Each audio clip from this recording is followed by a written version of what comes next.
Hare Krishna. Welcome to our fourth sitting of Bhakti Vaibhav course, sixth chapter. Before proceeding ahead, some revision of yesterday's discussion.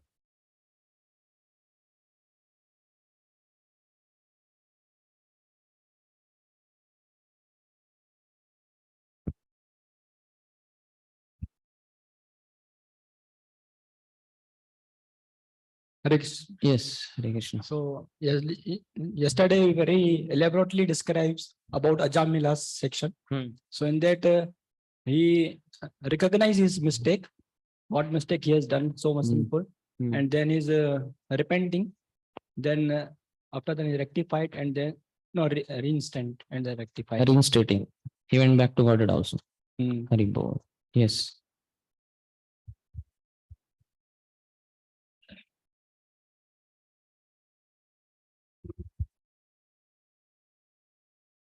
Hmm.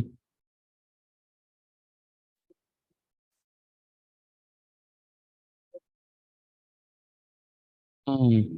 Hmm. Yeah. Yes. So we should avoid that. Generally, material thinking, material consciousness makes us think that now I have made a lot of advancement. There is not much difference between me and my spiritual master or other seniors. Everything is same.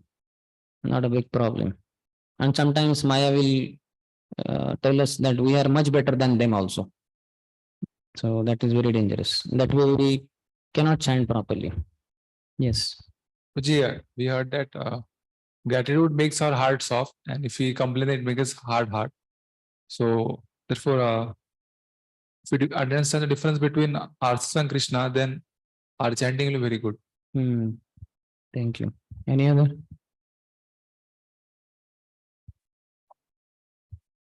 Some others also.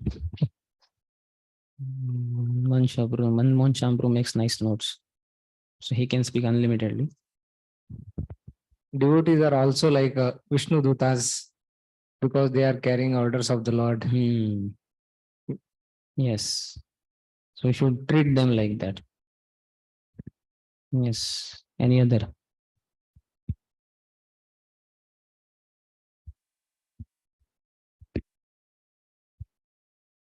Toshan my bro. Or our Toshan. Something that you remember.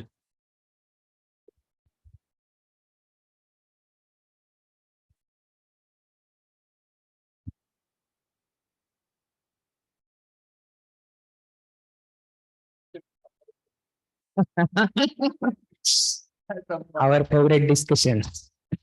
That which gave juice. Unforgettable discussion. But you mentioned that we should follow spiritual master, and that becomes Mahaprabhu says, Naham Vipro Nachanarapatir Napi Vaisho Nachudro Naham Varni Nachagrahapati Navanastro Yadilva Kintu Prodhyam Nikhila Paramanandamre Gopi Bhaktur Padakamayo Sadasam. Thus, we are the servants of the servants of the servants of Krishna, the maintainer of the gopis. I am not Brahman, Kshatriya, Vaishya, Shudra, nor am I brahmachari, grahastha, vanaprastha or sannyasi. That doesn't mean that we are not that. We are there, but the body, gross body is there. Somebody is brahmachari, somebody is grahastha, somebody is Brahman, somebody is Vaishya, whatever it is. But our goal is Gopi Bhartar Padakamalaya. And if at all we fall down from Bhagavad Dharma, pure devotional service, then we fall down in Varnashram. We don't go below. We don't break regulative principles. Also, in the 64 regulative principles, there is no mention of Varnashram. So, basically, on soul platform only we have to practice. And yes, for stability in society, Varnashram helps. Whatever degree possible, we can administer in normal times. But like sometimes emergency situations, only Bhagavad Dharma. Proper stress maximum is on Shravanam and Kirtanam, hearing, chanting, all that. But the other part is not denied at all. Yes. Division. Okay, we will go ahead. Anybody from online? Online devotees, nothing visible. Only they see us. Okay, no problem. We'll go ahead. We discussed up to the sixth canto's third chapter. Yamaraj instructs his messengers. 23rd were discussed, I believe. 24th. एतावतालमघनिर्हणाय पुंसाम् संकीर्तनं भगवतो गुणकर्मनाम्नाम् विकृष्य पुत्रमघवान् यद अजामिलोऽपि नारायणे म्रियमाण इयाय मुक्तिम्. Therefore, it should be understood that one is easily relieved from all sinful reactions by chanting the holy name of the Lord and chanting of his qualities and activities. This is the only process recommended for relief from sinful reactions. Even if one chants the holy name of the Lord with improper pronunciation, he will achieve relief from material bondage if he chants without offenses. So here you can see improper chanting is means what do you call improper pronunciation is not a problem, but offensive chanting is a problem. Ajamil, for example, was extremely sinful, but while dying, he merely chanted the holy name, and although calling his son, he achieved complete liberation because he remembered the name of Narayan. And sometimes in devotee circle, we may accuse some devotee that he is not chanting properly, is improper pronunciation, something like that. So we have to know that is not a problem. While pointing out his so-called discrepancy, we are committing offense and we are worst. We are not going to be successful in our chanting because according to scriptures, we are wrong, not him. He may be having improper pronunciation, or because sometimes like Chinese devotees, some alphabets are not there. So not a problem. In the purport, Prabhu says, in the assembly of Raghunath Das Goswami's father, Haridas Thakur confirmed that simply by chanting the holy name of the Lord, one is liberated, even if he does not chant completely inoffensively. So in one sense, even if offensive chanting is also, then also one should go on chanting. Improper chanting, still go on chanting. No matter what happens, go on chanting. Don't stop. Anudinam idam adarena shrunvan. If one always chants the holy name of the Lord, this is that Sayam Pratar, with great devotion in evening and in the morning, one can become free from all material miseries. Here also one more confirmation that we should chant in the evening also. Clear Sanskrit word is there. Sayam Pratar Gunan Bhaktya. That doesn't mean that if I had morning dressing, I chant directly in the evening because morning did not happen. I chant in the afternoon, late morning. But basically, we don't have to. Some pujaris sometimes, मेरा जपा रह जाता है. That should not be so much concern. Yes. Many times we hear this, Prabhu, that if one chanting offensively, then chanting only destroy him. Yes. Because Krishna does not like, Krishna can tolerate offense to himself, but not to his devotees. So we should not offend his devotees. And with chanting, he will be, if he is not ready to rectify his attitude, sometimes he might not get opportunity. Prabhu, kuch echo aa raha hai kya? Something. It's not like normal. Hare Krishna. Some adjustment is required. So we may not be able to rectify our mistake by going to devotee. Let's say he has passed away, he has gone to some other place. We deeply regret. So then it is not a problem. Krishna will forgive. But we are going on with our false ego. We are not ready to bend. We are not ready to beg forgiveness. Then that very chanting will destroy us. Because Krishna sees the attitude. He will not like that. What is this? You are not ready to take a humble role. Basically, Krishna makes sure everybody remains humble always. Anybody like Kalia taking his hood up, Krishna smashes him down. So nobody, none of us will be allowed to go on with arrogance. To have arrogance, and if you have to go on with your arrogance, Krishna will not allow that. No question. Impossible. Everybody has to be humble only. At times, arrogance may spring up, but Krishna will ensure we again become humble. So wrong attitude has to be rectified. That's the point. Then I had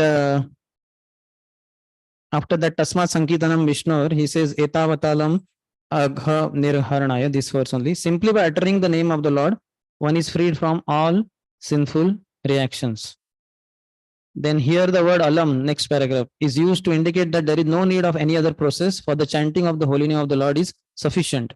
Even if one chants imperfectly, one becomes free from all sinful reactions by chanting.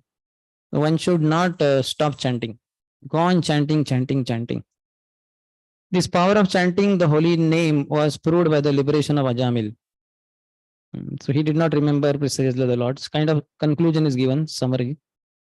Ajamil achieved liberation simply by chanting the holy name of the Lord. Therefore, what is to be said of those who are not sinful like Ajamil? That earlier discussion.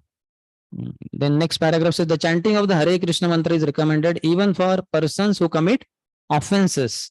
Because if they continue chanting, they will gradually chant offenselessly. Let's say I have committed a grievous offense to some devotee, and then I rectify my attitude or whatever it is. Then I continue chanting, let's say 24 hours. Not possible physically, but let's say 24 hours I chant till my last breath I chant. So I will not commit offense only, na? There's no time only, 24 hours I'm chanting only. Whole life went in chanting only. So further offenses stopped. That's the point. Keep on chanting, chanting, chanting. Whether you are offensive, improper pronunciation is no consideration at all. Absolutely no consideration. Because some tongue, something. And likewise, then speed also varies. Somebody's tongue is thick, so he chants slowly. How many of you take 6 minutes to chant one round? 1, 2, 3 maybe. And around 7 minutes. Yeah. And around 8 minutes. Yeah. So no problem. His Holiness Satsrup Das Goswami Maharaj takes 10 minutes per round. 9 minutes. Okay, I did not ask. Sorry. I I thought 8 minutes is max. So then directly 10 minutes. So not a problem provided we are chanting properly. Improper pronunciation is not a problem. Offensive chanting also, we should rectify our offense by going to devotee and begging forgiveness. But otherwise keep chanting, chanting.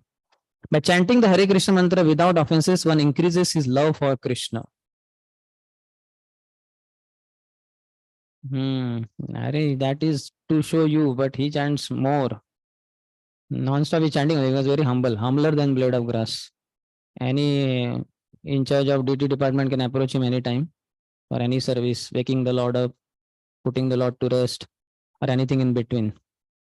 So such a devotee can always chant. Then afterwards, after Nama Parada Yuktanam, even if in the beginning one chants the Hare Krishna mantra with offenses, one will become free from such offenses by chanting again and again. So chanting is stressed a lot. Here what Vishwanath Chakra Thakur says, this is 24.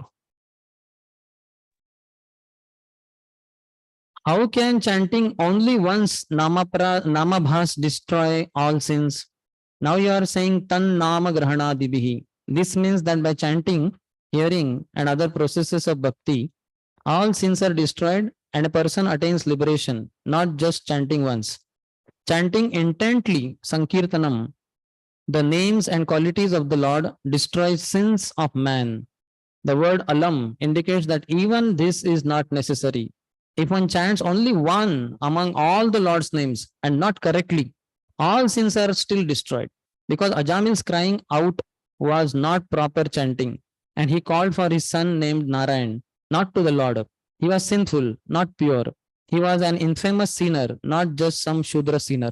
He chanted while suffering the pains of death, not with controlled mind. And he attained liberation, not just destruction of sins. This is the meaning of Tan Nama Grahana Dibihi. Then after quoting Shravanam Kirtanam Dhyanam Harer, that 11th canto, meaning is one should always chant and hear about the extraordinarily wonderful activities of the Lord. One should meditate upon these activities and one should endeavor to please the Lord. See, always it is said, always we have to do this only, chanting and hearing about Lord's wonderful activities, meditate upon activities and endeavor to please the Lord. Then Tasmat Sankirtanam Vishnur. O descendant of the Kurus, please understand that intense chanting of the Lord's name, auspicious for the universe, is the ultimate atonement for the greatest sins. Then from fourth canto, Anudinam idam adarena shrunuvan. Whoever with great reverence and adoration regularly reads, chants, and describes the history of Maharaj Prithu's activities will certainly increase unflinching faith and attraction for the lotus feet of the Lord. The Lord's lotus feet are the boat by which one can cross the ocean of nescience. These statements show that in many angas of bhakti, one should have complete faith. This is stated to increase the prema in those who have no offenses and to destroy the offenses of those who have offenses. Very nice statement.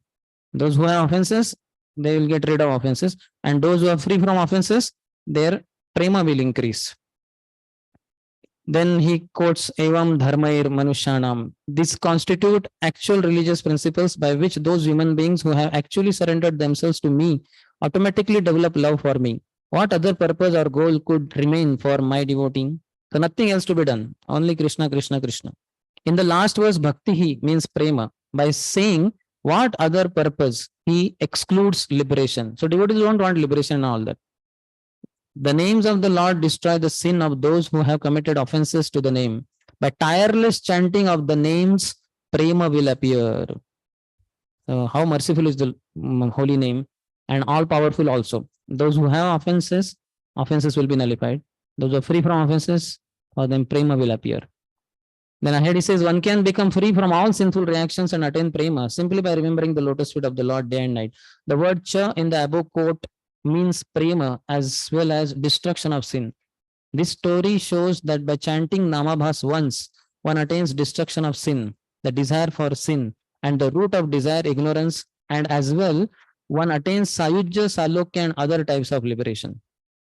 The chanting is enough, nothing else. Harer Nam, Harer Nam, Harer Namaiva Kevalam.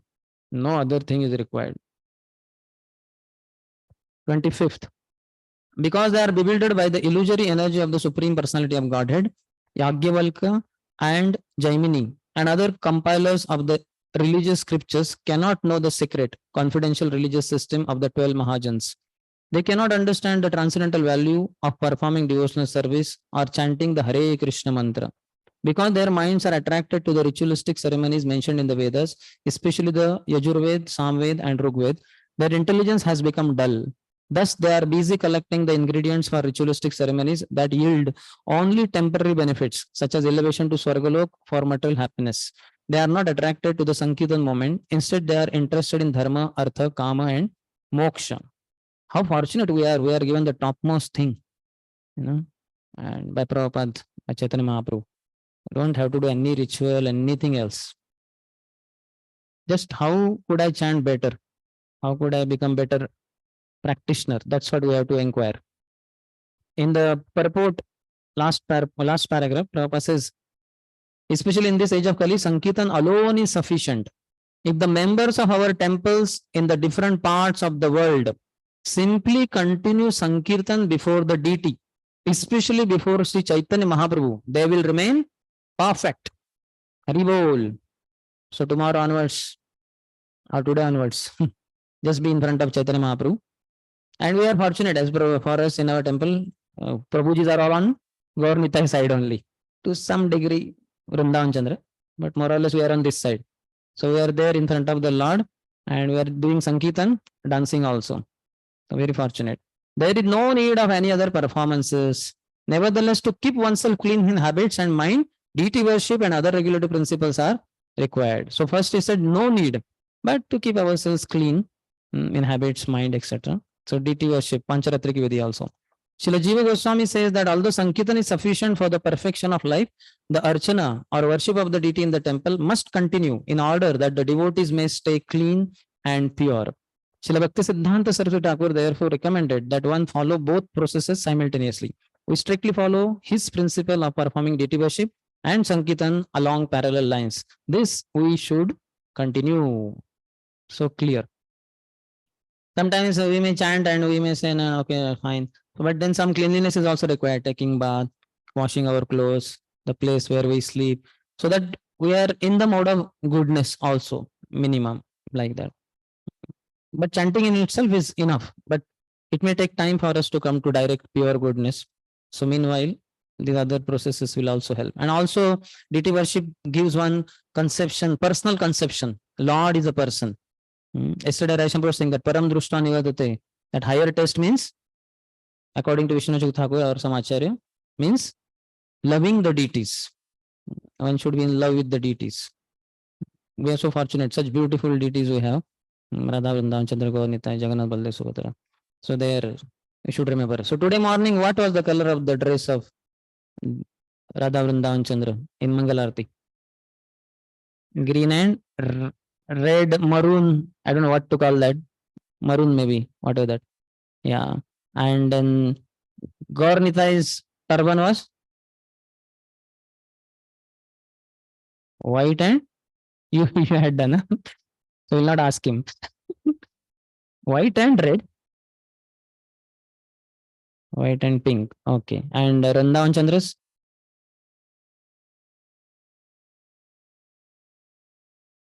Some things were there, little complicated. Okay. And Jagannath's, what was the peculiar thing about Jagannath's turban? Jagannath and Baldev's. Huge cloth was there. Something like not brown, maroon only, I think.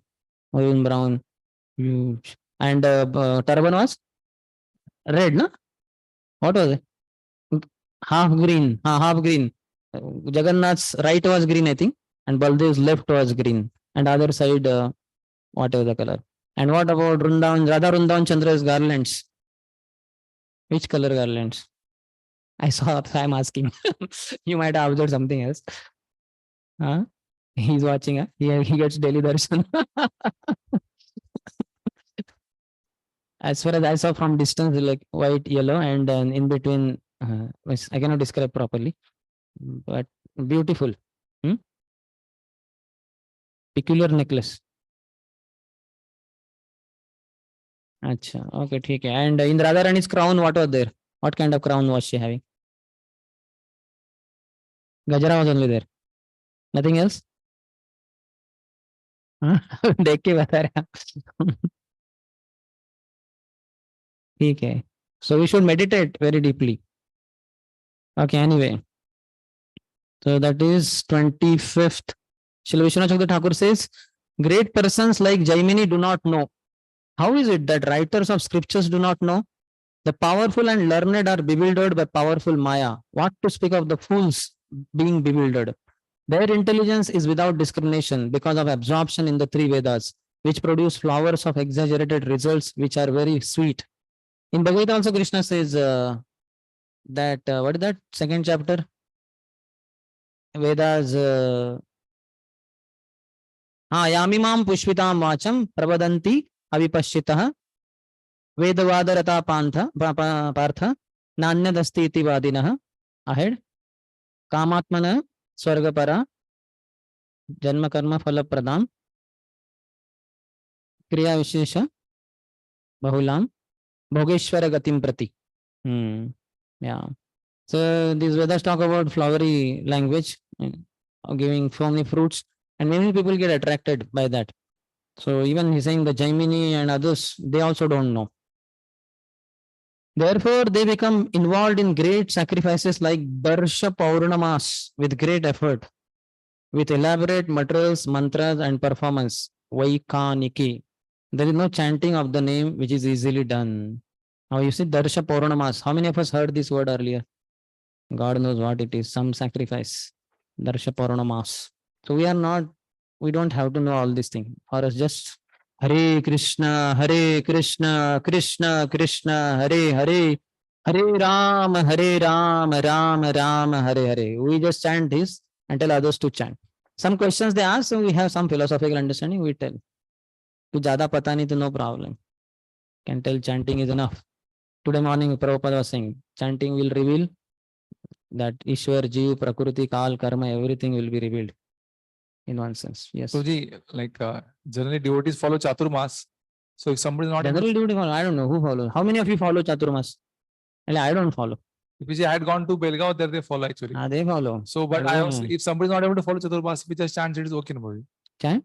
He's doing, instead of following Chaturmas rules, He's also means he's able to follow like chanting, reading. That is okay. That is daily practice anyway. We are not waiting for Chaturmas. 16 rounds daily. ऐसा नहीं कि चातुर्मास में 16 माला लगाते.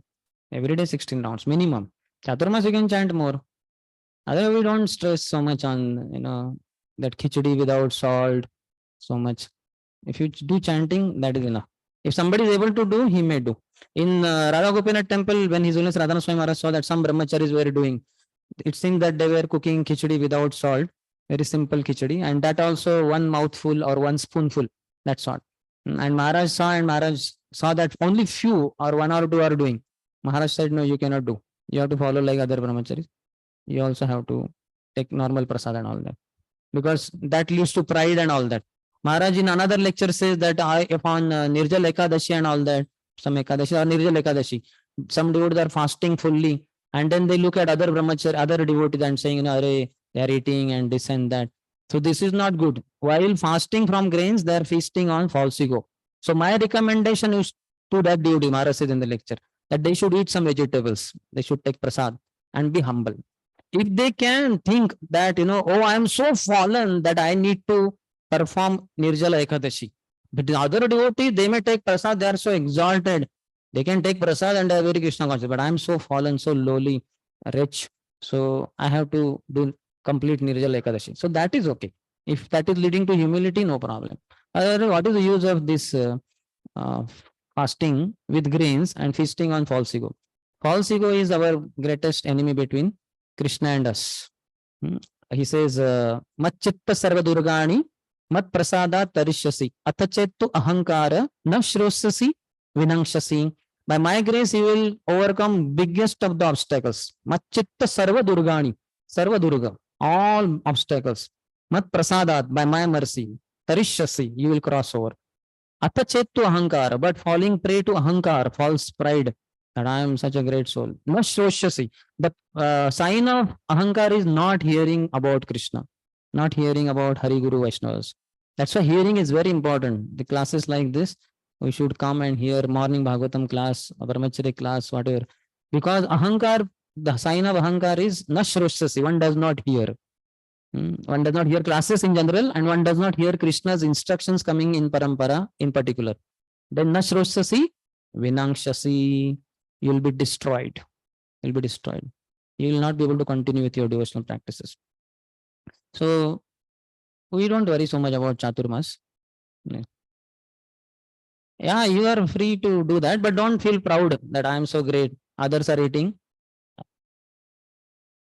So that is okay. But somebody has some health requirement, he may take. No problem.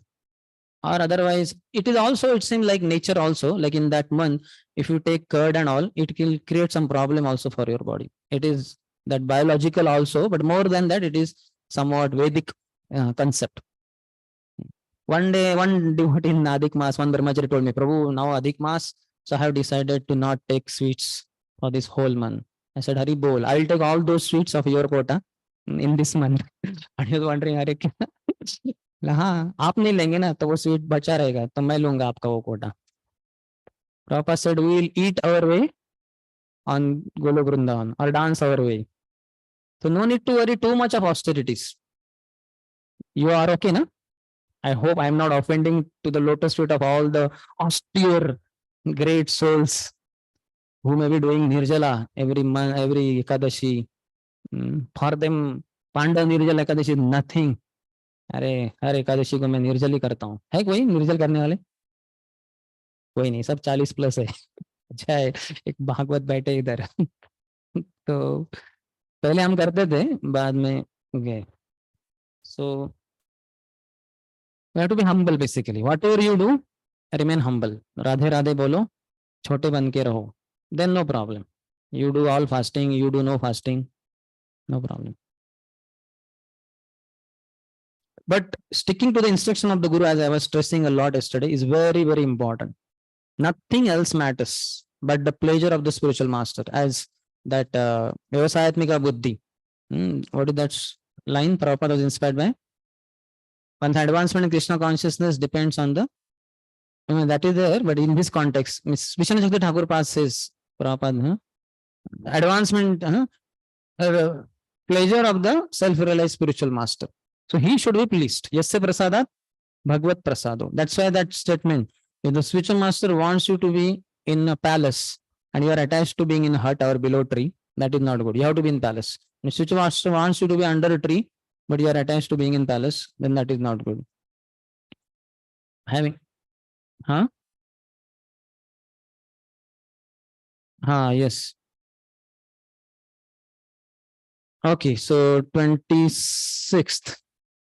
Considering all these points, therefore, intelligent men decide to solve all problems by adopting the devotional service of chanting the holy name of the Lord, who is situated in everyone's heart and who is a mine of all auspicious qualities. Such persons are not within my jurisdiction for punishment. Generally, they never commit sinful activities, but even if by mistake or because of bewilderment or illusion, they sometimes commit sinful acts, they are protected from sinful reactions because they always chant the Hare Krishna mantra. So they will generally never commit mistake, devotees or sins. But even if by mistake sometime, like once two brahmachari were traveling in the train, so they were in different bogies, not compartment, bogies only. So what happened? One brahmachari might be tired. He slept in the afternoon in the middle, maybe that what do you call berth. So he was sleeping, might be tired, whatever. Suddenly he got up. Then there was a vendor going by. He called him and he purchased vada pav from him with the money brahmachari gave. And he took vada pav, he ate vada pav. After eating vada pav, then he understood, अरे ये क्या किया मैंने? ये तो प्रसाद था ही नहीं और ये वड़ा में तो ओनियन गार्लिक भी रहता है. ऐसे कैसे कर दिया मैंने? It was like in bewilderment, basically he did it. And also maybe he was not hungry, but कुछ तो हो गया. Then he was very honest. He told another saffron brahmachari, Prabhu, ऐसा हो गया मुझसे. He said, okay, no problem. It was in some kind of illusion. Don't worry. You chant Hare Krishna. No need to worry. So he's a saffron initiated devotee. But it is not a problem because he's chanting Hare Krishna. And not that he was having madness for vada pav. In conscientiously he purchased. He was sleeping. In the middle of the sleep, he got up and he told the vendor, he gave money, he purchased and he ate. He also was feeling bad that people also watched. जो compartment में थे, they saw ना ये साधु ने वड़ा पाव खाया. अर्थात many don't know that we don't eat onion garlic, but we don't eat outside. That also sometimes people know. But no problem. Krishna will forgive. Krishna is very kind. We should not take these things very seriously. He should be careful. He should know that sometimes I get bewildered. How many of you have faced some kind of bewilderment like that? Yeah. Especially when we get up in the morning because we have not washed our face. So deep ignorance and all that. Sometimes we may collapse, we may hit on some wall. Some bewilderment takes place. Or sometimes in the daytime also it may happen. But as we are chanting Hare Krishna and serving Grantha Bhagavad, Vyakti Bhagavad, Nashta Prayeshu Abhadreshu, passion, ignorance will reduce. All these apparent pitfalls will be rectified. Anyway, Krishna is very kind. No need to worry so much. In the commentary, Vishnu Shakti Thakur Pas says, thus the knowers of scripture do not know the truth about the Lord, but those who do not know scripture, by obtaining the mercy of the Lord and becoming purified in intelligence, developing discrimination, worship the Lord. Even the knowers of the scriptures do not know the truth about the Lord. And those who don't know, they know the Lord. They worship the Lord. Such persons worship the Lord with all their minds, sarvatmana, not for the purpose of performing daily or occasional rites, nitya seva or naimittik seva, not even occupying one part of their minds with these ideas. They are not to be punished for avoiding performance of daily or occasional rites of karma yoga. If by accident they commit some forbidden act, Kirtan destroys the scene. Just see the power. Kirtan destroys the scene. If by accident they commit some forbidden act. Like that. That's why Krishna also says, Apicheta Suduracharo. Why? Because Bhajate Mam Ananya Bhak. He continues his devotional practice. Thoda idhar udhar ho gaya galti. Just like, while walking, if you are walking, all of us, 5, 6, 10 of us were walking. Suddenly one devotee topples some stone, some day, something. He falls on the ground. What do? We laugh at him and we kick him. No, immediately we give hand to him. Prabhu, utho. Aur pav ko laga to nahi. If blood is there, then we clean the wound. ऐसा नहीं कि वो गिरने के लिए चल रहा था. चलते चलते some inattention and he fell down. So we help. So like that, this discrepancy should not be taken very seriously for one who is chanting Hare Krishna.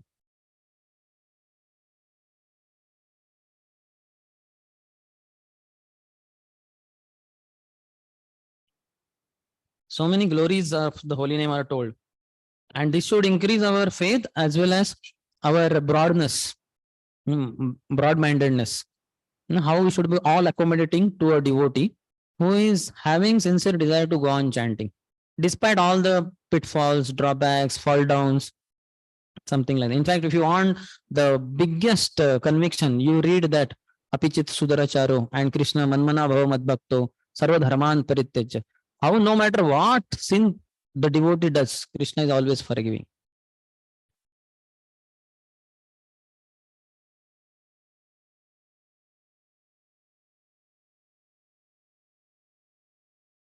Vishwanath Chakravarti Thakur gives very nice comment.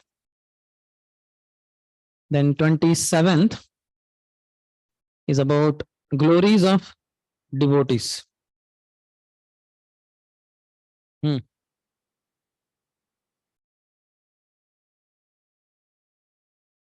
Who has the mic?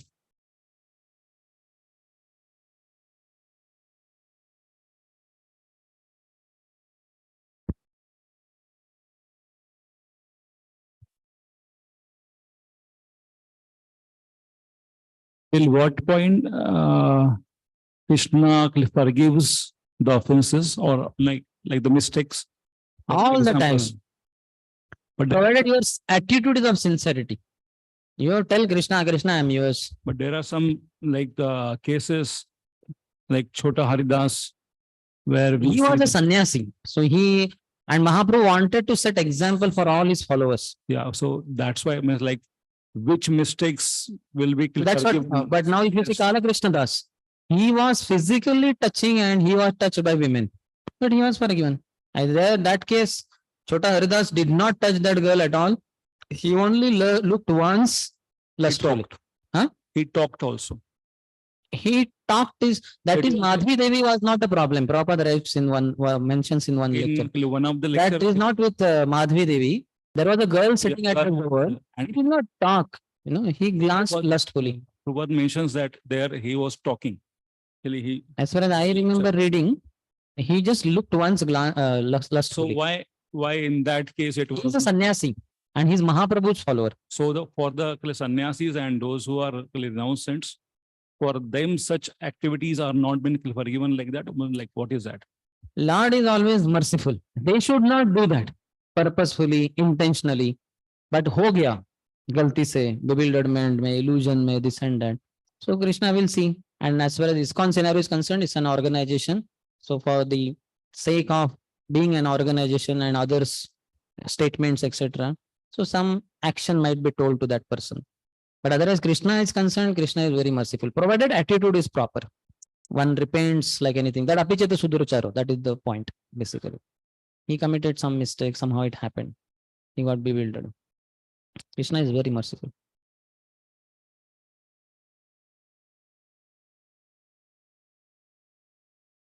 Yes.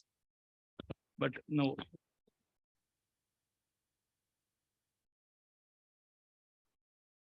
Yeah, Mahaprabhu is merciful only. And in fact, other devotees were saying that some ghost is singing in the night. And so the other said, you fools, what are you saying? That is not ghost. That is Chota Haridas coming and singing for Lord's pleasure. even for Kala Krishna Das, till the time he came back, then afterwards Chaitanya Mahaprabhu says that you cannot be there with me. But Nityam Prabhu is merciful. Yeah, but like See, that is a pastime. Mahaprabhu wants to show that how Nityam Prabhu is more merciful than him. Now, if Mahaprabhu takes very, very merciful stand, and then how will we learn that more important than directly approaching Mahaprabhu is approaching Nityam Prabhu? and even for that Changa pastime, Chaitanya Mahaprabhu Gopinath was also Patnaik. like was really rigid for that. Actually, I will not go.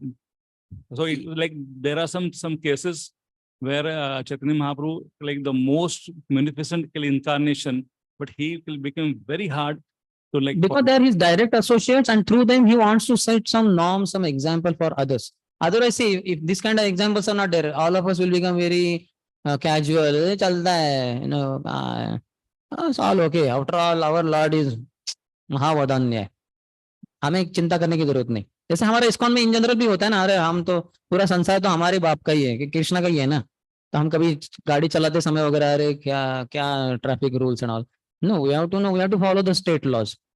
So that's why Mahaprabhu shows all that. See, as far as personal life goes, I cannot take it. Okay, चलो काल कृष्णदास को माफ कर दिया तो मैं भी जाता हूँ. That is not the way. I should be very strict with myself. But as far as other devotees are concerned and the Lord's viewpoint, Lord is merciful only. Like that. And better and safest is to take shelter of Nityanand Prabhu. Nityanand Prabhu will. So Jagai Madhai also will be delivered. He says, Tara Sakshi, Dina Hina Jata Chilo. हरिना में उद्धार, कितना भी down trodden fallen person may be there, and Sakshi witness word is used. तार साक्षी जगाई मधाई, and witness are Jagai and Madhai. So safest is to take shelter of Nityanand Prabhu. Certainly not wanting to commit any blunder, but sometimes something may happen.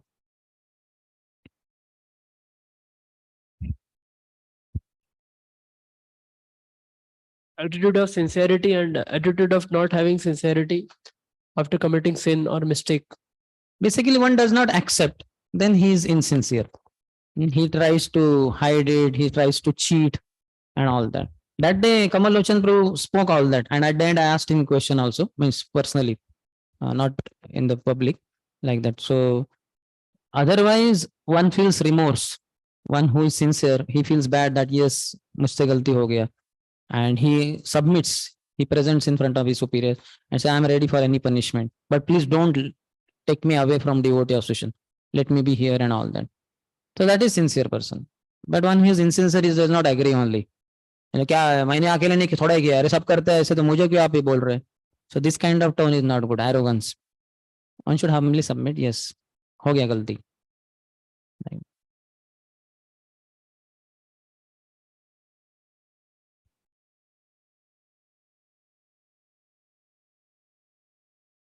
Think that one thing is that if somebody that hypocrite between hypocrisy and brahmachari facing some difficulties. The question came, so he was telling that one thing is if he seeking shelter of his superior, that is first thing he said. So and then he is trying to overcome, and that is called proper. That's all. And second thing is that also he is not running in that direction. Rather, he's taking shelter of scriptures, holy name of the Lord. In that case, he's trying to overcome by taking shelter more. In that case, he is sincere. That way was my two things. Thank you. 27th is about glories of devotees. My dear servants, please do not approach such devotees, for they have fully surrendered to the lotus feet of the Supreme Personality of Godhead. They are equal to everyone, and their narrations are sung by the demigods and the inhabitants of Siddhalok. Please do not even go near them. They are always protected by the club of the Supreme Personality of Godhead. And therefore, Lord Brahma and I, and even the time factor are not competent to chastise them.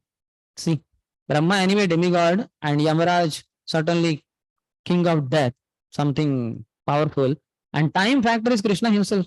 Kalasmi Lokashaya Pravruddha. But he says even time factor is not competent to chastise them.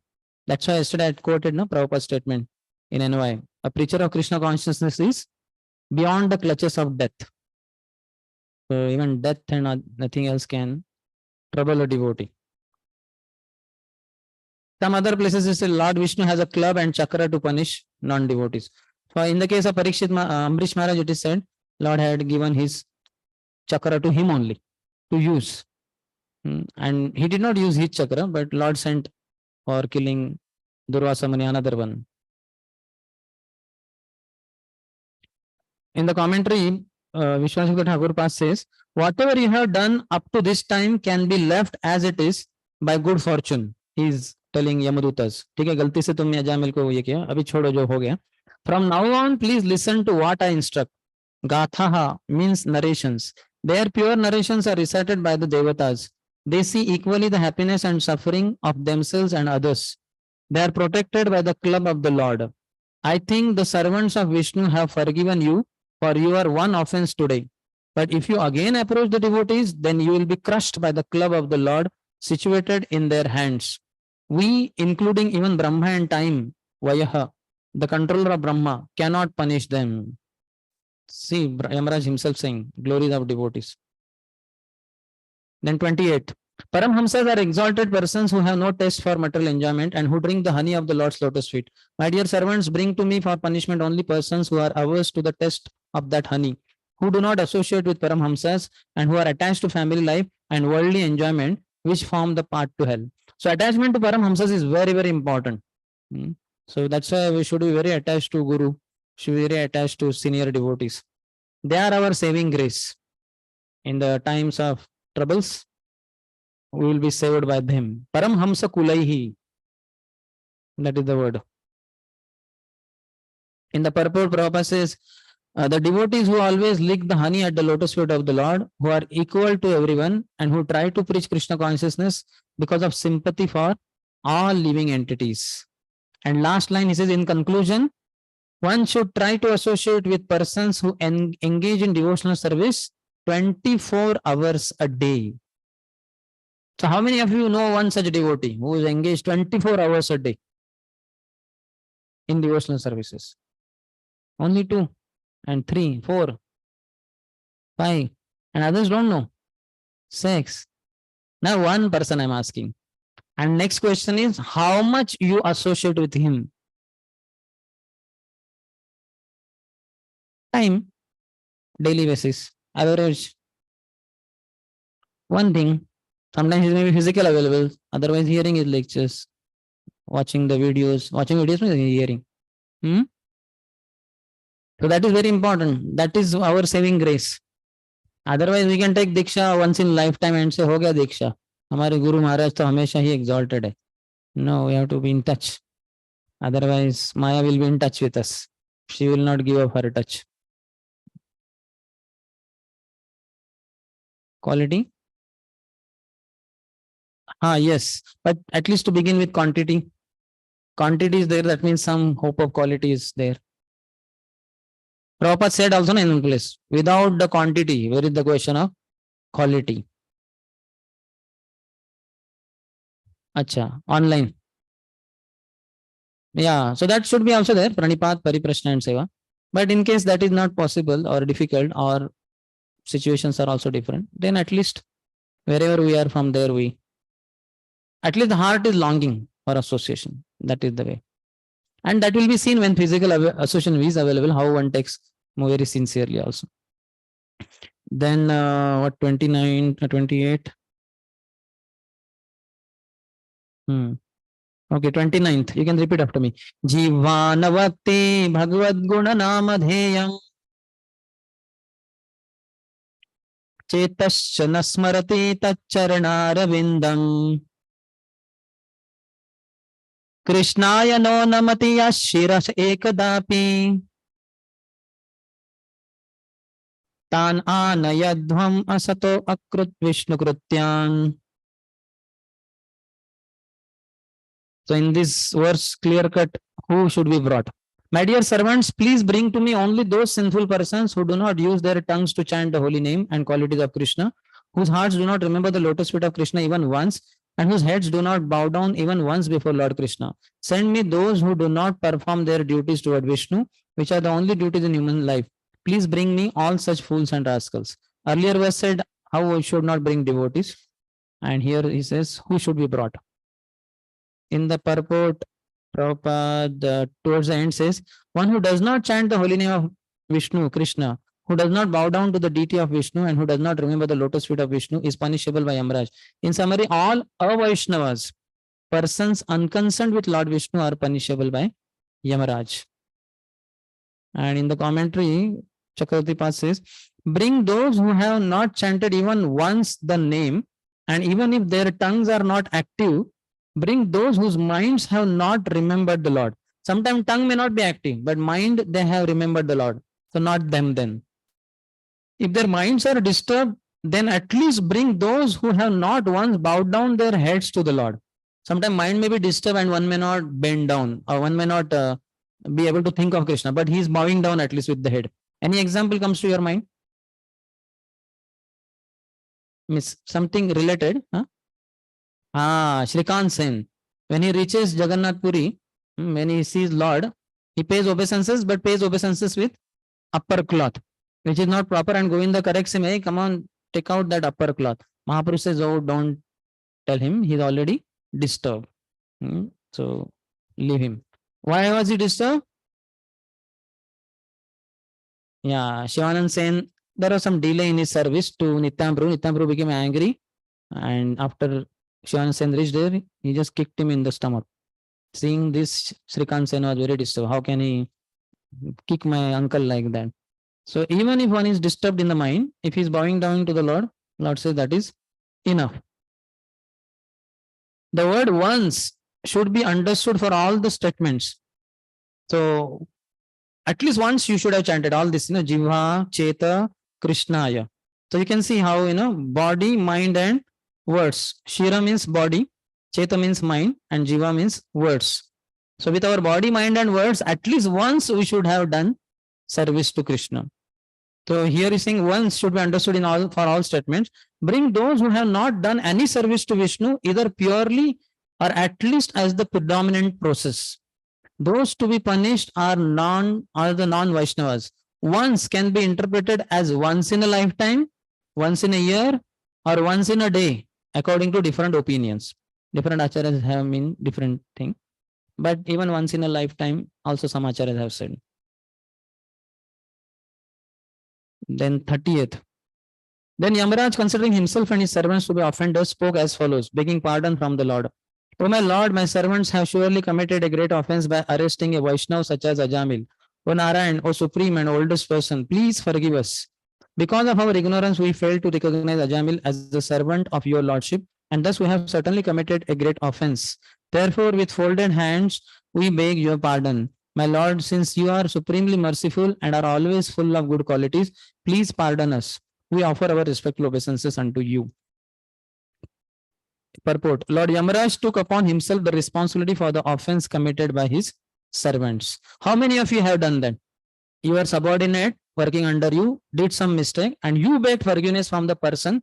He might have been even junior to you. Yeah, I also had to do that. Sometimes counsellors commit some mistake and other devotees are disturbed.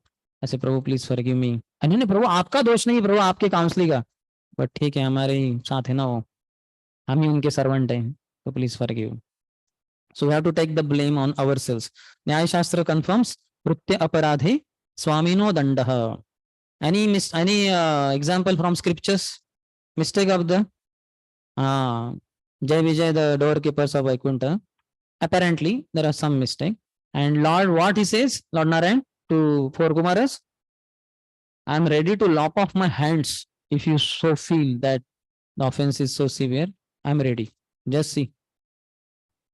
उन्होंने वो भाला या जो भी है अंदर नहीं जा सकते, तो एक तरीके से उनके हाथ काटे जाने चाहिए. महाराज लॉर्ड बोल रहे हैं, I am ready to lop off my hands. तो this to this effect one should be ready. See, there is some so many glories we get by having our subordinates. They distribute so many books and counselor gets, counselor का नाम आना होता है कि नहीं. ये प्रभु और उनके काउंसलर सब मिला के 10,000 महा बिग बुक्स. तो काउंसलर को लगा अच्छा है. हालांकि काउंसलर ने इतने बुक्स बांटे नहीं होंगे, एक आध दूसरा 50-60, लेकिन सबके कारण ये भी आता है, गुणगान होता है. लेकिन उसी on the other side, if the counsellor commit some mistake, counsellor should be ready.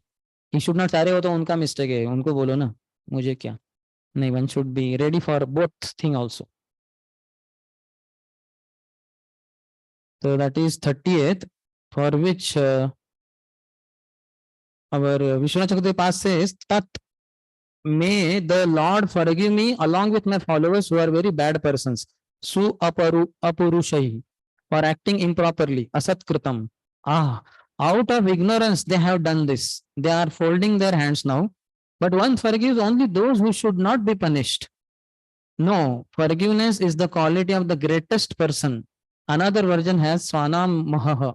My servants did not know the greatness of Vishnu's servants. Forgiveness is the quality of the greatest person. So you should be able to forgive also others. Forgive yourself, forgive others.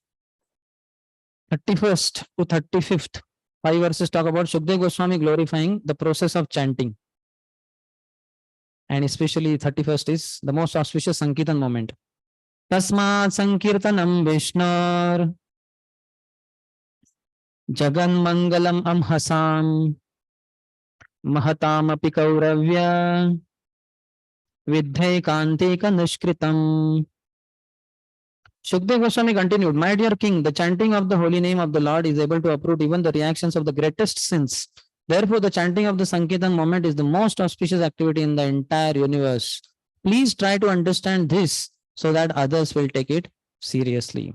That's why chanting, any devotee doing chanting, we should be happy. Like that. And as I discussed the other day, if we are getting disturbed, then we can make some adjustment in our life. But we should not try to stop chanting. You should know that this is most auspicious. In the purport, last line, Prabhupada says, if by chance a devotee accidentally performs some sinful activity, the Lord will excuse him. But one should not intentionally perform sinful acts. So not intentionally, but my mistake, whatever happens, Krishna forgives. Chakravarti says, on the evidence of the statements of Yama and Vishnu's servants, a small amount of chanting destroys all sins. Then how much more can be accomplished by intense chanting, Sankirtanam? Shukdev speaks this verse. 32nd is about the purifying potency of chanting holy name versus rituals. So how they are not the same. One who constantly hears and chants the holy name of the Lord and hears and chants about his activities can very easily attain the platform of pure devotional service, which can cleanse the dirt from one's heart. One cannot achieve such purification merely by observing vows and performing Vedic ritualistic ceremonies.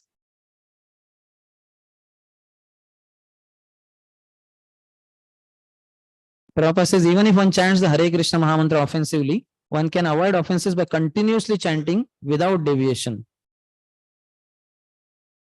And the commentary, Chakravarti says, even for devotees who chant with offense, bhakti becomes perfect.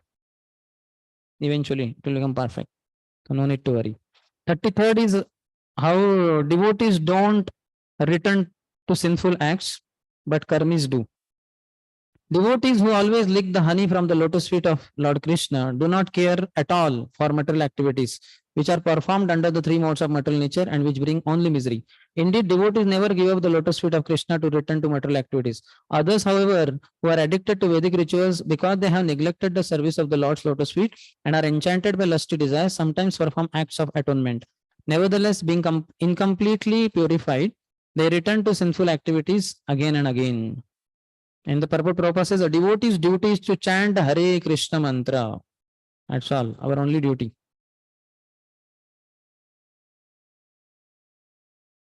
In the commentary, Chakravarti says, devotees with or without offense should perform only bhakti and not atonements. Those who have no faith in bhakti, the smartas, arthavadis, and those subject to false arguments and harsh opinions, perform atonements and not chanting the Lord's name. The bee which licks the honey from the lotus feet of the Lord is not attached to the food of men or cows, grass, etc. Even if it is dying of hunger. You understand? Na? Bee, even if dying of hunger, no question of eating grass.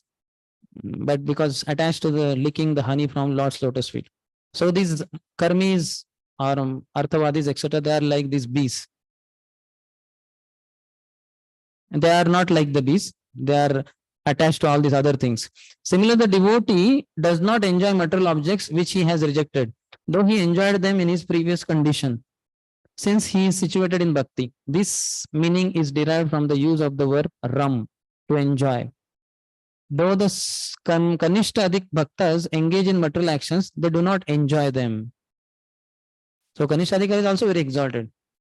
He may engage in material activities, but he does not enjoy them. The Smarta, however, performs atonements, karma, to purify his sin, rajaha. And again he commits sin like an elephant which has taken a bath, sprinkling itself with dust again. This is because of committing offenses to the name. 34th. After hearing from the mouth of their master about the extraordinary glories of the Lord and his name, fame, and attributes, the Yamadutas were struck with wonder.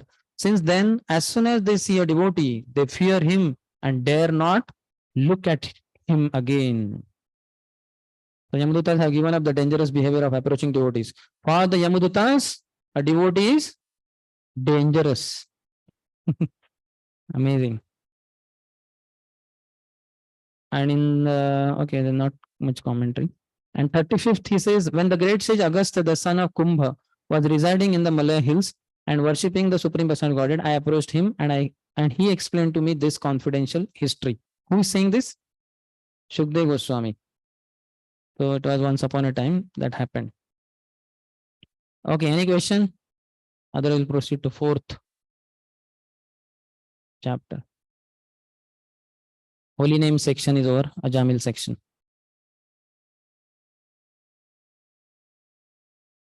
Where is the mic?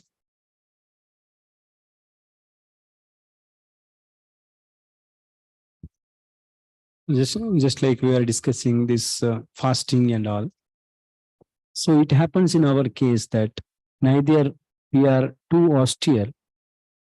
We cannot perform too much austerity also. For that, we go for like even on Ekadashi also, we take prasadam. But the thing is that after taking prasadam, we go to the another extreme, like overeating. And we plan to chant 64 rounds, but because of taking more prasadam, we are not able even to complete our rounds also. So how we can protect ourselves from this? Sometimes when we are not in the, when we do not go there, we are able to chant 64 rounds. Visiting there only, I will fast and we will chant also. We were able to. But once coming here, okay, mind is disturbing. Let me take. And should worst come worst, those rounds remaining can be chanted on Dwadashi. But at least devotee is sincere, he will see, okay, last one Ekadashi or two Ekadashis or 3 or 4, 5 Ekadashis. I ended up going to Prasadam Hall, I ate so much. And though I had decided to chant 64, I could not complete, nor did I chant on Dwadashi. If he is sincere, he will regret. And then now, not that he has to fast fully. He can go little late, let's say 2 o'clock. 2:30 he goes to Prasadam Hall. Then he will not eat hopefully so much. He will eat less and then he can complete also his chanting. Or he can make his dabba, he can make tiffin and keep it somewhere and take little later also, 3 o'clock, 4 o'clock. He can resolve that till I complete 64 rounds, I will not take prasad. Morning thoda fruits, now 9:30. And then till I complete 64 rounds, I will not take prasad at all. He can resolve. But all that requires sincerity. We cannot push others, Prabhu, come on. क्या है आप क्या कर रहे हो? We cannot push. One has to be individually sincere. That's why Prabhupada said everybody has to fly his own plane. At least devotee sangha should inspire us. We see, so many devotees like that, those who don't eat till they complete 64 rounds, or at least they go late maybe, and they can go on time also. That is not a problem, provided they don't end up eating too much. That is the thing. But worst come worst, ho gaya to no problem. Complete on Dwadashi day. Basically, sincerity should be there, and knowing that holy name is the end all and be all. Keep chanting as much as possible. And especially days like Ekadashi or Madhav Tithi, they are very dear to the Lord. The potency is more. One can make the best out of those days. Otherwise, what can be done?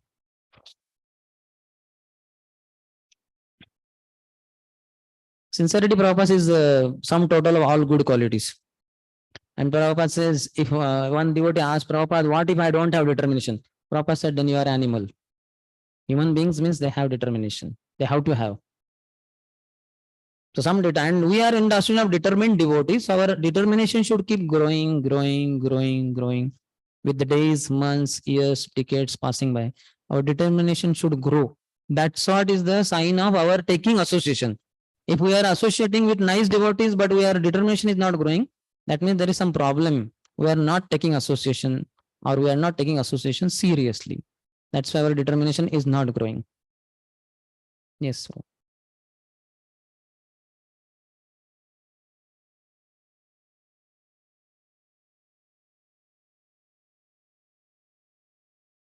He avoids the 10 offenses conscientiously. You will find him very carefully, he avoids 10 offenses. Basically, he is very respectful, as I said in one word. He is always respectful to Shastras, to devotees, to preachers, to Guru, to holy name, glories of the holy name. Like that. He does not say, ये क्या है, exaggeration है. ये क्या है, वो that devotee. That's what I also discussed there before yesterday. Prabhupada said devotional service means appreciation. So he appreciates all the devotional endeavors of all the different devotees. Some devotees may be young devotees, small endeavor, some are big devotees, no problem. They're all trying their best. So respecting everyone. That's what he's saying. Sakale sammana korite shakati, dekhanatho jatha jatha. He will pray to Guru Maharaj. He will always look at Guru, how Guru is able to respect one and all. He respects even very young devotees or even materialistic people also for their slight devotional fervor or inclination. So that is his main behavior, like that. Also, such a devotee could be a Madhyam Adhikari. So the symptoms of Madhyam Adhikari will be seen. Ishwareshu Tadadineshu, that also can be seen. And Uttam Adhikari is definitely Shuddha Bhakta. He's chanting Shuddha Nam. And Kanishta Adhikari means Aparad Yukta Nam, like that. Okay, then we are proceeding to 4th chapter, which is entitled The Hamsaguhya Prayers Offered to the Lord by Prajapati Daksha. Prabhupada, in the summary, or what you call that, summary of the chapter, he says, third last paragraph in the middle, the Lord has a potency called avidya, the illusory energy, which induces the false arguer to think himself perfect, and which induces the illusory energy to bewilder the conditioned soul. See how dangerous we could get trapped if we get into arguments. The Lord has a, how many of you got that statement? It is third last paragraph, middle somewhere. 4th chapter. The Lord has a potency called avidya, the illusory energy, which induces the false arguer to think himself perfect. So if we get into false arguments, we will think that I'm perfect. I'm perfect. I know. And which induces the illusory energy to bewilder the conditioned soul. So those who are outside in the materialistic world, they will be bewildered only by illusory energy. And like us, devotees like us, if we get into false arguments, then we will think that I am perfect. That's why we should go to superiors, Guru, and ask them with submission. How am I to come out of this problem? Or I don't understand this. How many of you take this humble role? You ask question to your superiors. It may not be daily, but let's say once in a week, once in a month, you ask them, taking a role of a subordinate. That is very good. Others, I don't know, they might not have understood the question, but this is very important because with the time passing, we will become seniors and we may be approached by many. Like I see, I go so many places, so many devotees approach me asking question, Prabhu, ये कैसे करना है, हमें भक्ति में प्रगति करनी है, ये बताइए, वो बताइए. So we may become very good counselors, very good guides to others. But what about us? Do we have some guide? Do we have some counselor? Do we have somebody whom we approach and humbly put our situation and seek guidance? Need not be our counselor. Counselor may not be always available around, but some senior devotee whom we have faith, we get inspiration and we approach, seek guidance. Not guidance regarding services also. And event management में मुझे मृदंग नहीं मिलता, हर बार वो डब्बा डब्बा आवाज आता है उसमें से, वैसे वाले क्वेश्चन नहीं. About personal life, how to make progress, how am I to advance, like that. We should have somebody. I approach sometimes His Holiness Bhakti Rasamrita Swami Maharaj and ask questions, direct questions without hiding anything, straight. Otherwise, Radheshyam Prabhu is there, that also, and some other seniors also like Kamal Lochan Prabhu and those who come. But that should be there. So first 15 shlokas of this chapter are about Soma pacifies Prachetas and offers Marisha, daughter of Pramlocha. The story recently we all have heard, because this is somewhat recent section. I will go somewhat fast. The time is also less. We are lagging a lot. Hare Krishna. Online devotees, please switch off your, mute your system. The blessed king said to Shukdev Goswami, my dear Lord, the demigods, demons, human beings, nagas, beasts, and birds were created during the reign of Swayambhu Manu. You have spoken about this creation briefly in the 3rd canto. Now I wish to know about it elaborately. I also wish to know about the potency of the Supreme Personality of Godhead, by which he brought about the secondary creation. So the one section is over. That was related to 5th chapter, 5th canto, 26th chapter, hellish conditions, hellish sufferings. So all that Ajamil story in relation, everything's over. Now he's talking based on the third canto you described, Swayambhu Manu and all that. Now I want to know all this further creation by Brahma. In the commentary, Chakravarti Pad says the present chapter describes how Daksha, born from the Prachetas, recited the Hamsa Guhya prayers in praise of the Lord in order to create progeny. The intention was to create progeny, but he offered prayers, Hamsa Guhya prayers. That was first, second, third one. Suta Goswami said, "O great sages assembled at Naimisharanya." After the great yogi Shukdev Goswami heard King Parikshit's inquiry, he praised it and thus replied. We could also praise the question. Sometimes question itself is so inspiring. Fourth, Shukdev Goswami said, when the 10 sons of Prachini Barhi emerged from the waters in which they were performing austerities, they saw that the entire surface of the world was covered by trees. In the second paragraph, Prabhupada says, when the government neglects agriculture, which is necessary for the production of food, the land becomes covered with unnecessary trees. Little ahead, when the government is negligent, less grain is produced. And towards the end, Kshatriyas are meant to protect human beings, whereas Vaishyas are meant to protect useful animals, especially cows. So amazing.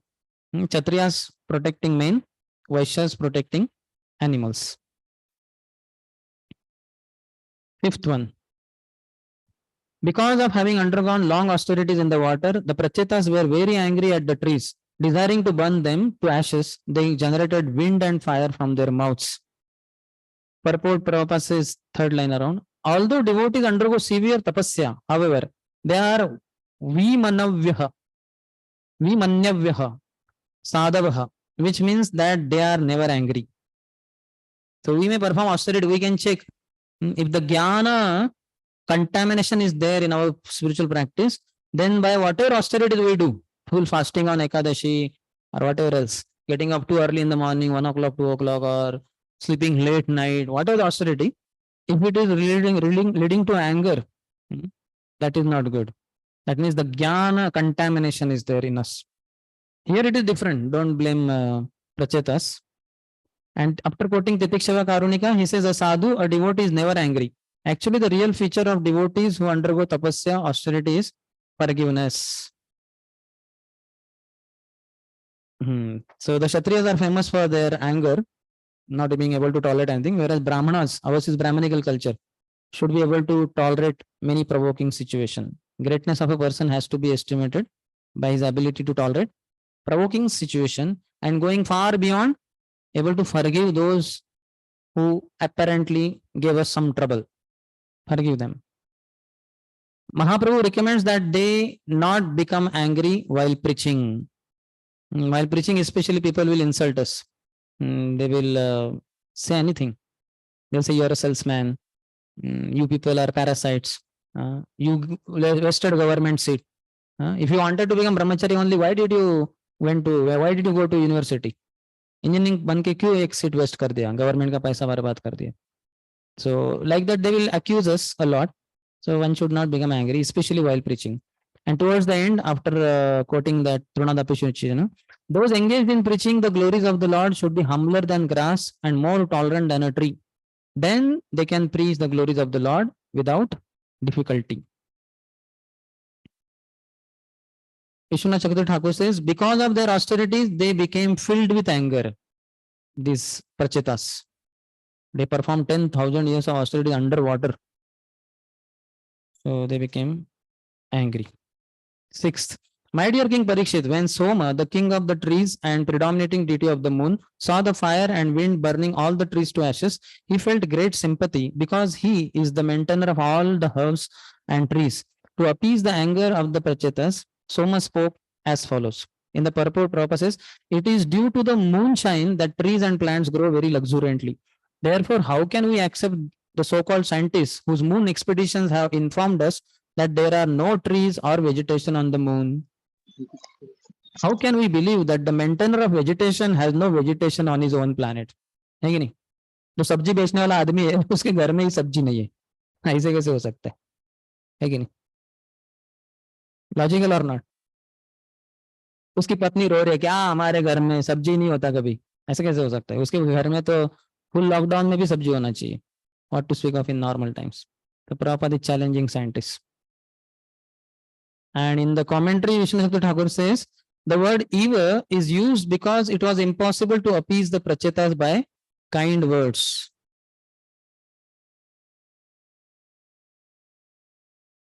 Ultimately, he gave anyway. He will use all the tactics. Sam, Dam, and Bhet. Danda is not required because they are devotees. That will come. 7 to 15 are talking about Soma speaks to the prachetas. Oh, greatly fortunate ones, you should not kill these poor trees by burning them to ashes. Your duty is to wish the citizens, prajas, all prosperity and to act as their protectors. So praja is not that just the human being born in that state, but all the living beings. So these trees are also praja of the prachetas. So that's what Soma's argument. Yeah. Vishwanath part said, no, because they perform severe austerities. So austerity, huh? Yeah, but that's why I said, no, don't blame prachetas. We should learn from our side, for ourselves. If I perform austerities, I should not become angry. Most likely I'll become. Just like on Ekadashi day, you have overeaten. Will you blame any other devotee? No question. सबके चरणों में झुके, प्रभु आप बहुत great है, सर्वशंभु प्रभु आप fasting कर रहे हैं, धीर शांत प्रभु आप महात्मा है, मुझे भी थोड़ा आशीर्वाद दीजिए, क्योंकि मैं फॉलन डाउन. लेकिन वही अगर ऑस्टेरिटी करते, पूरा कुछ खाए नहीं दिन भर, तो क्या सोचेंगे यार कैसे खाते हैं, देखो कितना खाते हैं. So if I perform austerities, I should not become proud. That's all. About prachetas, take it as they are under Lord's internal potency only. Prabhuji, when we do austerity, then lot of energy goes in tolerating. So that's why That's why chant also simultaneously. that's why then the person becomes angry who does more austerity. If you don't have higher taste, then you'll become angry. दोष देते रहेंगे हम, क्या है ना, इतना सब किया मैंने. Means those who are doing austerity while absorbed in the Lord, they will not feel angry. But those who are doing forcefully on the They level, will not feel angry, they will not feel hungry. But we can take little prasad and chant more and more and don't become angry. but those who are doing on bodily platform may get angry. Yeah, jnana contamination is there, then they'll be angry. Otherwise, if you do fasting because Guru Maharaj has said, Prabhupada has said, then you will not become arrogant. 8th one, he says, the Supreme Personality of Godhead Shri Hari is the master of all living entities, including all the Prajapatis such as Lord Brahma. Because he is the all-pervading and indestructible master, he has created all these trees and vegetables as eatables for other living entities. So words are there. Urja. Vishwanath Thakur says, eatables other than grains. For example, fruits from the trees. So there are all varieties of trees. So some fruit trees. And Isham means grains. For example, wheat coming from grasses. Oshadi. 9th one, that is foods for different species. By nature's arrangement, fruits and flowers are considered the food of insects and birds. Grass and other legless living entities are meant to be food of four-legged animals like cows and buffalo. Animals that cannot use their front legs as hands are meant to be the food of animals like tigers, which have claws. And four-legged animals like deer and goats, as well as food grains, are meant to be the food of human beings. In the purport, Prabhupada says, Dvipadam cha chatushpadaha. The four-legged animals, chatushpadaha, as well as food grains are eatables for human beings, Dvipadam. Generally, the main of higher classes of society, the Brahmins, Kshatriyas, and Vaishyas, do not eat meat. Sometimes Kshatriyas go to the forest to kill animals like deer because they have to learn the art of killing. And sometimes they eat the animals also. Shudras too eat animals such as goats. The next line, one who kills a cow must suffer for as many years as there are hairs on the body of a cow. So Manu Samhita says, Pravrutti Esha Bhutanam Nivruttishtu Mahaphala. So all these tendencies in the material world, but in human life, one is meant to learn how to curb these tendencies. Then 10th, O pure-hearted ones, your father, Prachini Bhari, and the Supreme Personality of Godhead have ordered you to generate population. Therefore, how can you burn to ashes these trees and herbs which are needed for the maintenance of your subjects and descendants? 11th, the path of goodness traversed by your father, grandfather, and great grandfathers is not of maintaining the subjects, is that of maintaining the subjects, prajas, including the main animals and trees. That is the path you should follow. Unnecessary anger is contrary to your duty. Therefore, I request you to control your anger. All this Somdev saying.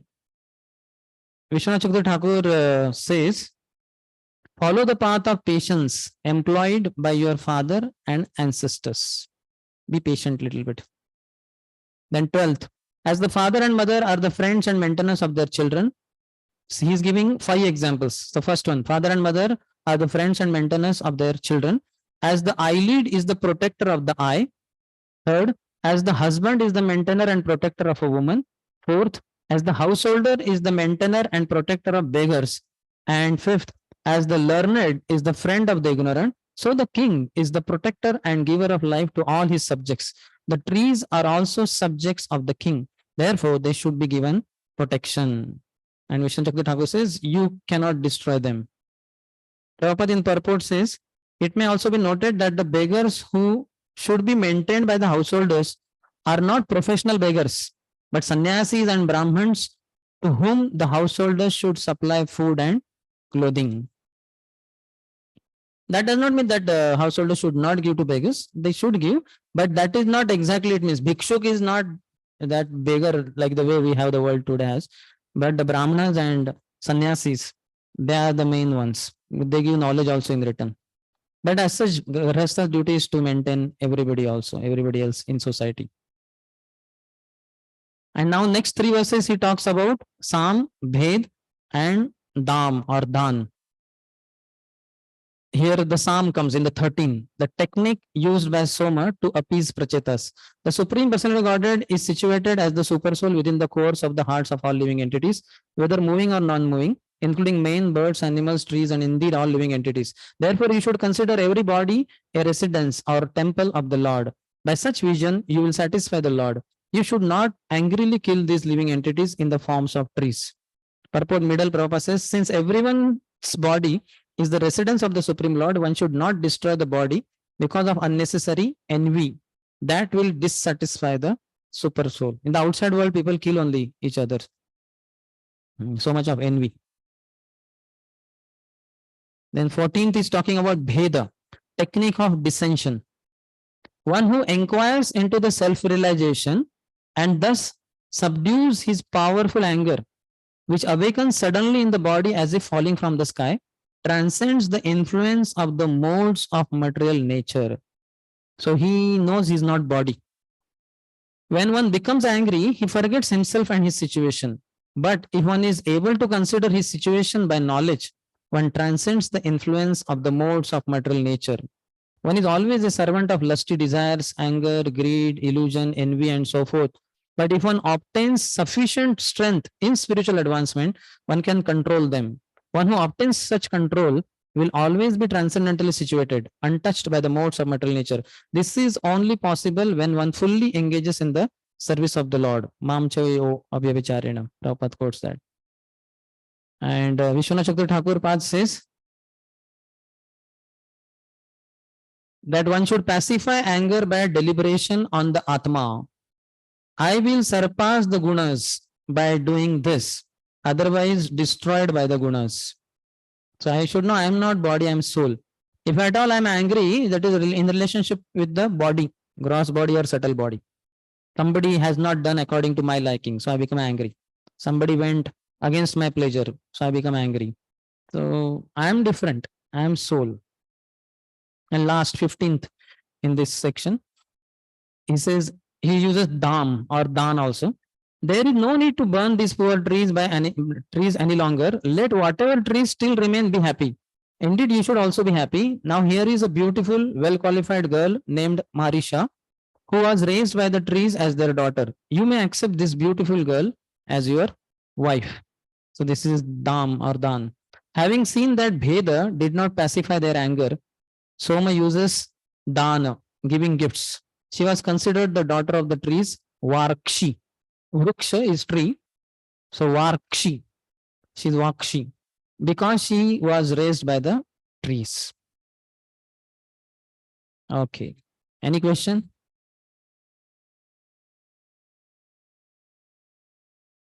Then we'll take a break of 10 minutes. We'll continue. 16 to 22 is about Daksha's birth and initial activities.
Hare Krishna.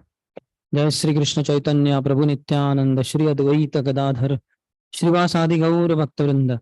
Hare Krishna Krishna Krishna Hare Hare Hare Rama Rama Rama Hare Hare. We'll continue. 16 to 22nd is Daksha's birth and initial activities. These 7 verses talk about that.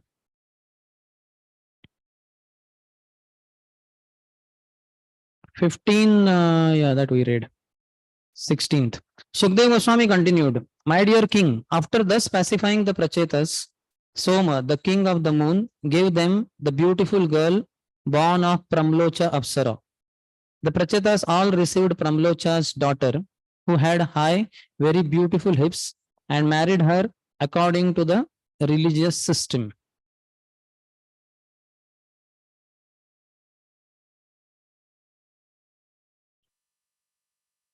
This is 16th. Okay, she was the daughter of the Apsara Pramlocha. Then 17. In the womb of that girl, the Prachetas all begot a son named Daksha, who filled the 3 worlds with living entities. His details are given in the purport. Maybe you want to read? Read the purport.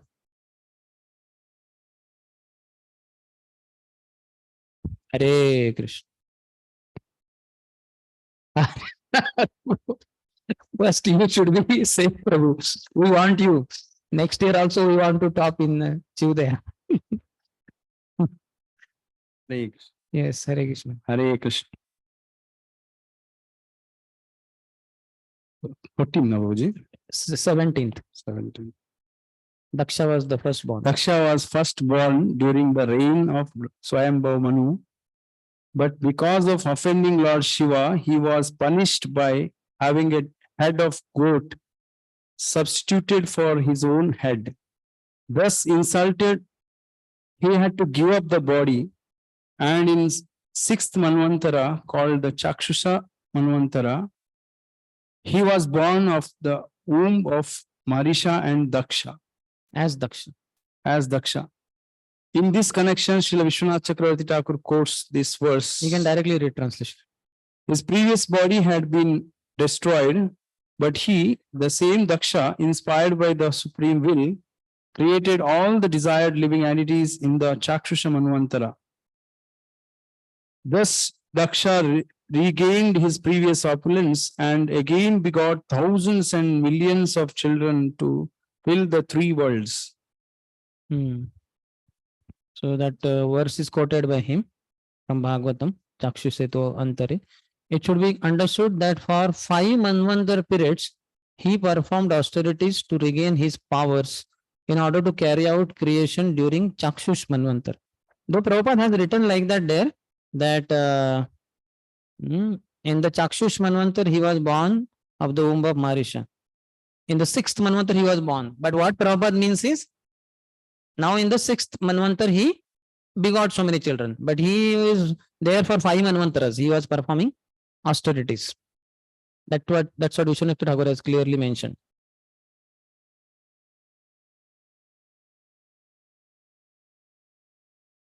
Performed austerities. That's why the problem came there, that there is no dynasty person to continue the dynasty of Uttanapad. So then the other first son, Priyavrat, was approached by Swayambhu Manu. Because this Daksha is gone for austerities and he will go on and on and on. So meanwhile, Swayambhu Manu took care through Priyavrat. Who? Daksha, huh? And then he was born from the Prachetas. Then that only, he's born as Prachetas' son. So he went for austerities all throughout 2nd, 3rd, 4th, 5th, and 6th Manvantar, Chakshush. Then now all these things will happen, what are being described here. So he performed for a long time austerities.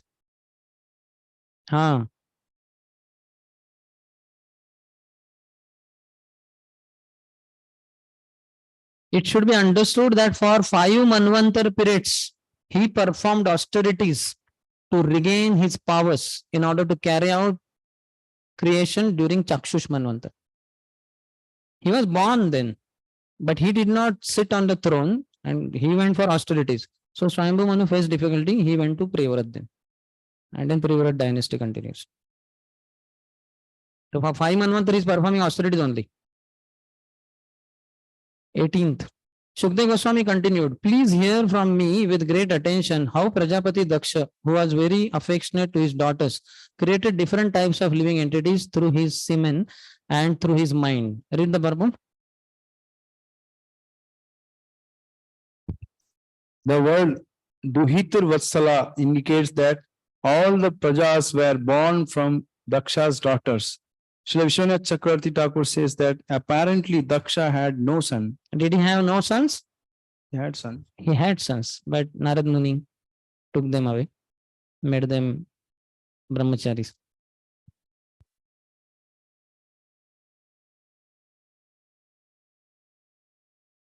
Nineteenth, with his mind, Prajapati Daksha first created all kinds of demigods, demons, human beings, birds, beasts, aquatics, and so on.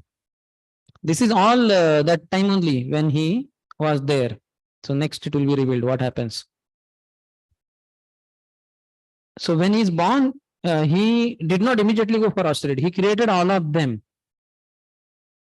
So next is austerities. 20 and 21 talks about that.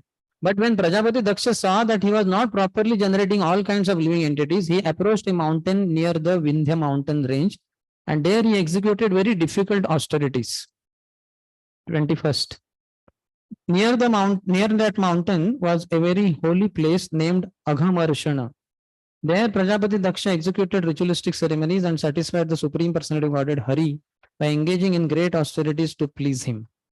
So he had created some beings, demigods, demons, human beings, birds, beasts, aquatics.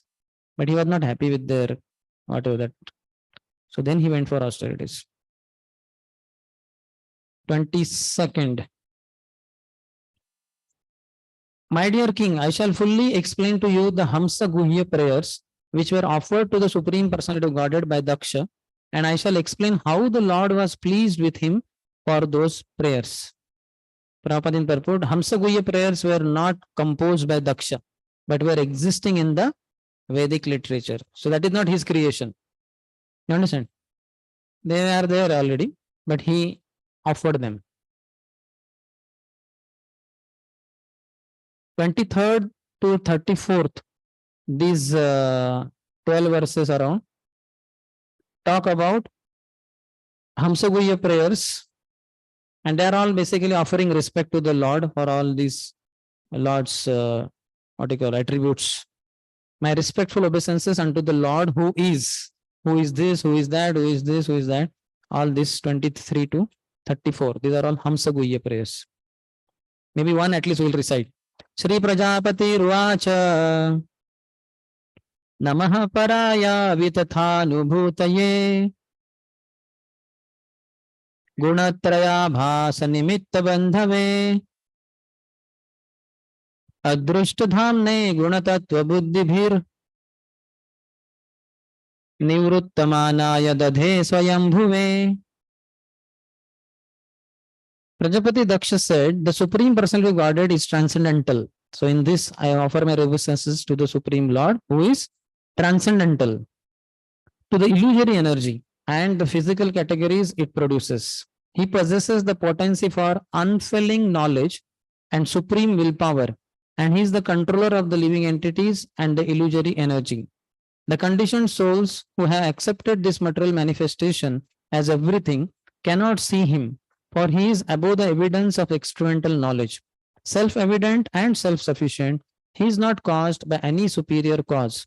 Let me offer my respectful obeisances unto him.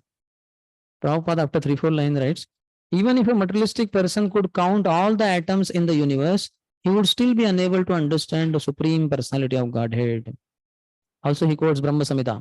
Pantastu koti shatavatsara sampragamyo वायोरथापि मनसो मुनिपुङ्गवानां सोऽप्यस्ति यत् प्रपदसिम्नि अविचिन्त तत्त्वे गोविन्दमादिपुरुषं तमहं भजामि. So even if one travels with the speed of mind, one will not be even able to reach the toe of the Lord. He can only reach the effulgence which emanates from the tip of the toe of the Lord. That's all. So very difficult to achieve the Lord. Nobody can understand him. In the commentary, Chakratipad writes, he has a form which is unseen, adrushta dhamne, by the jivas. His form is unseen by the jivas, who think that sense objects are real, guna tattva buddhibihi. That form is not understood by others. It cannot be measured, nivruttamanaya. No one can say the extent of his qualities or powers. Lord is beyond our understanding. No one can understand him. Especially the jivas who think sense objects are real. To the degree we are absorbed in matter, to that degree, understand transcendental subject also is difficult.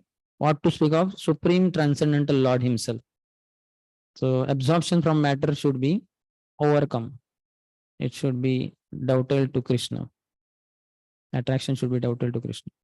24 and 25, they talk about the Lord's knowledge is unlimited, while Jiva's knowledge is limited.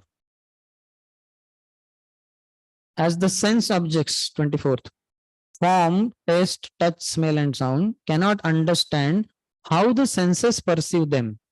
So the conditioned soul, although residing in his body, along with the super soul, cannot understand how the supreme spiritual person, the master of the material creation, directs his senses. Let me offer my respectful obeisances unto that supreme person who is the supreme controller. So what is compared with what?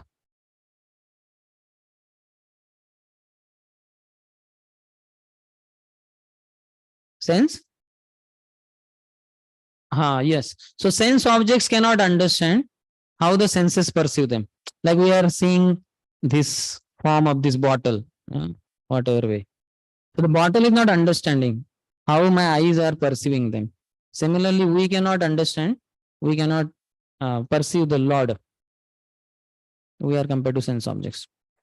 After quoting Yatha Ragya, the translation Prabhupada says, as the various servants in the different departments of big establishments cannot see the supreme managing director under whom they are working, the conditioned souls cannot see the supreme friend sitting within their bodies.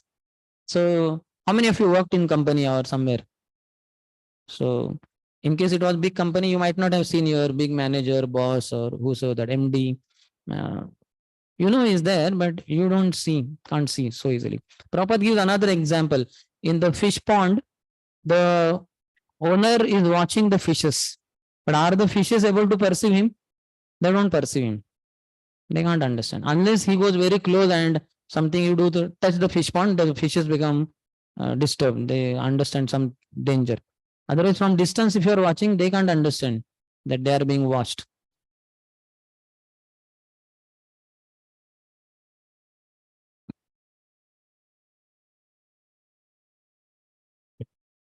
I'm not remembering. Where was it? Not there, no? Huh? Ah.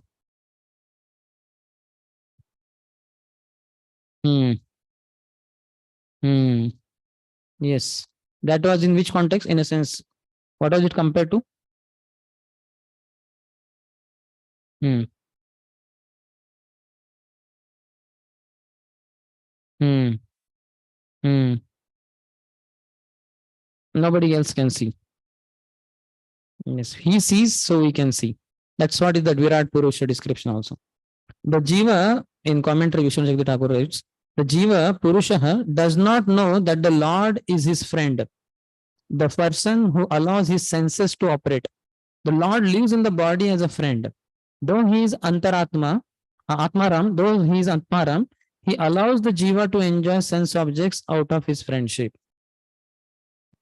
All of us, while doing sense gratification, are we understanding that Lord is allowing that? Lord is out of picture. अरे अच्छा अमरस मिल गया, P low भाई। अच्छा आज के आनंद की जय। लेकिन किसने आनंद दिया है वो? भगवान ने, मीन्स परमात्मा at least. So he allows, that's why. Otherwise you have jaundice, you have fever. Amrus is of no use. So Lord allows us to enjoy. He's our supreme friend. Though he is Atmaram, he is not worried about our enjoyment. In a sense, he allows us our enjoyment. Then ahead he says, Vyakta Drushtihi. Then it refers to the Jiva by whom knowledge is revealed. It is like the sense objects which do not know the senses' ability to reveal sweetness and other qualities of the sense objects.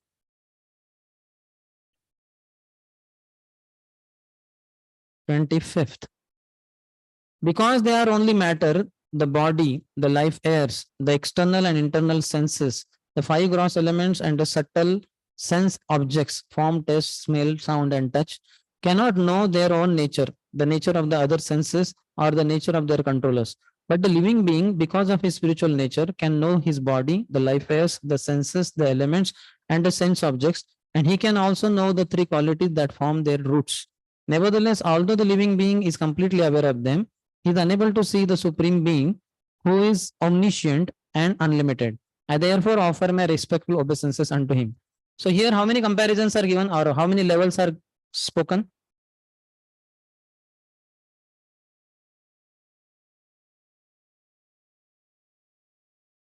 How many? 3. And so these senses, the sense objects and all that, they cannot understand the living entity who understands all this. He can also know the three qualities that form their roots. But the soul cannot know, the jiva cannot know even Supreme Being. Understand? 3.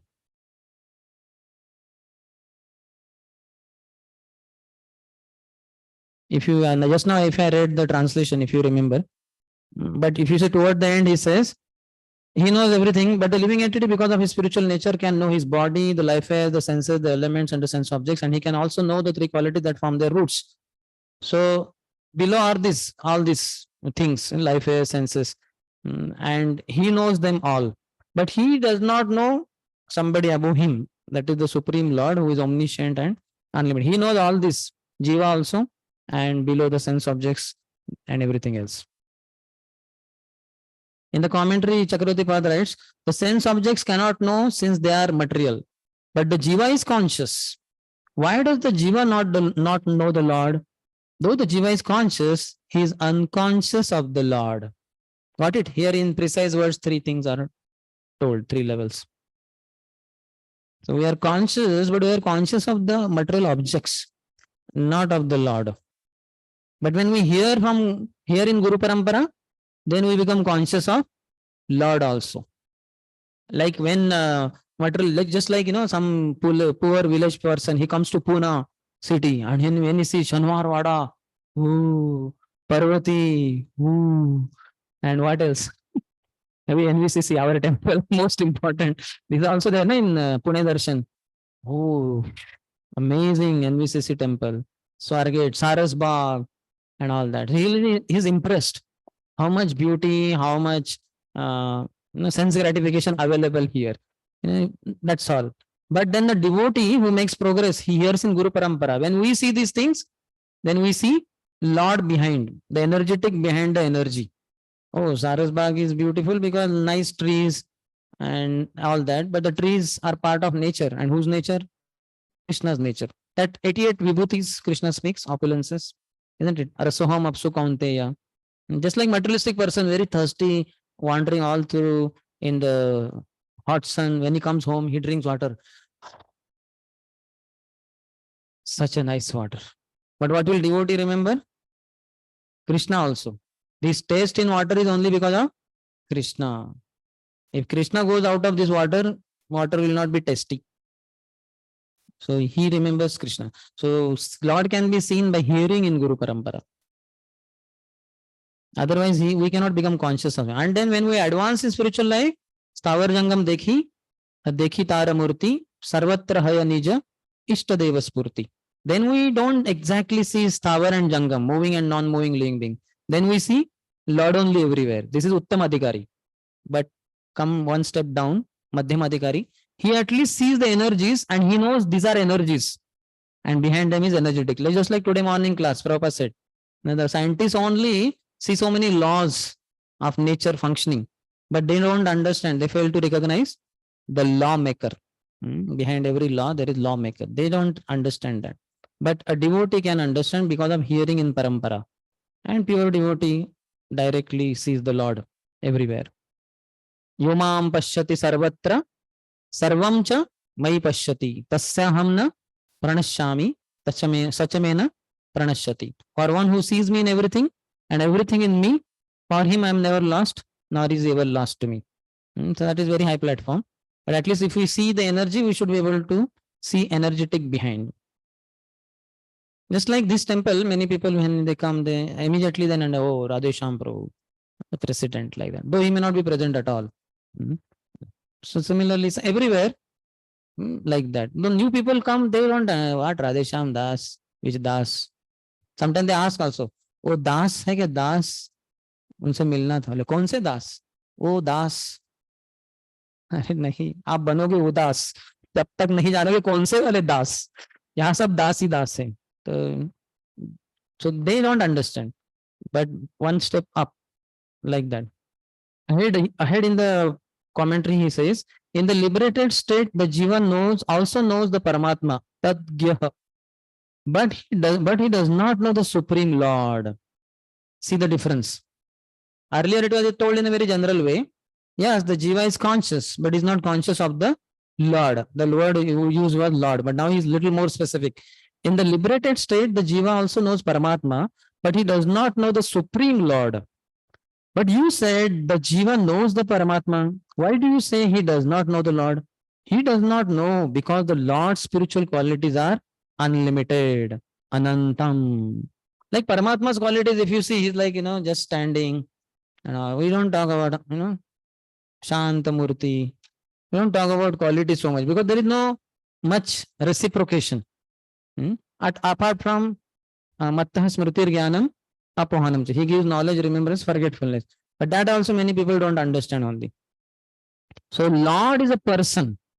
He does activities. So then there are so many qualities. And the qualities are unlimited. Anantam. So the Jiva in the liberated state can at best know Paramatma, but not the Lord. For that one has to take shelter of spiritual master here in Guru Parampara. Then one can know, not otherwise. Then ahead 26 and 27 talk about the Lord's personal and impersonal forms. When one's consciousness is completely purified of the contamination of material existence, gross and subtle, without being agitated as in the working and dreaming states. So working is Jagruti and dreaming is Swapna Avastha. And when the mind is not dissolved as in Shushupti, deep sleep. So in these things, one comes to the platform of trance. So one is not, so much without being agitated. He has Jagruti Avastha, but he doesn't get agitated by that Jagruti Avastha. In a sense, not getting agitated by the sense object. Like all of us are Jagrut now. So if some sense object comes, now let's say here I have kept 5 liters of mango juice in a transparent jar. So, again, all of us are waiting for that prospective. We are thinking at the end of the class, it must be distributed, I think. Otherwise, why will Prabhu bring it here? He will not bring. He is not in that neighbor's envy, owner's pride. He is going to drink all alone. So we will get disturbed by sense objects. So he is not agitated as in working, Jagruti. And in dreaming state also we are agitated. Because mani vasete swapni dise. In Marathi there is one saying, mani vase. I have so many dreams, so many ambitions, but everything cannot be achieved in the daytime through my gross existence. So then I dream of it. I achieve that object in dream. Mani vase te swapni dise. I will be enjoying that object in the dream. So in that dream also I am agitated because it is my unfulfilled desire, ambition of the day, which I am fulfilling in the dream. So I am agitated only. So one who is not agitated in the working and dreaming state And when the mind is not dissolved as in Shushupti, in Shushupti, all of us, we know means we don't know actually. When we are in the deep sleep in the night, some part called Shushupti, we don't know exactly what happens. Nothing is known. At least in dream and some other avastha, we are somewhat aware. अरे कोई तो fan चालू किया है, कौन है वो? Some little sense, some awareness is there. But in Shushupti, there is absolutely no awareness. So when free from these three, then he says one comes to the platform of trance. Then one's material vision and memories of the mind, which manifests names and forms, are vanquished. Vanquished means what? They don't agitate him.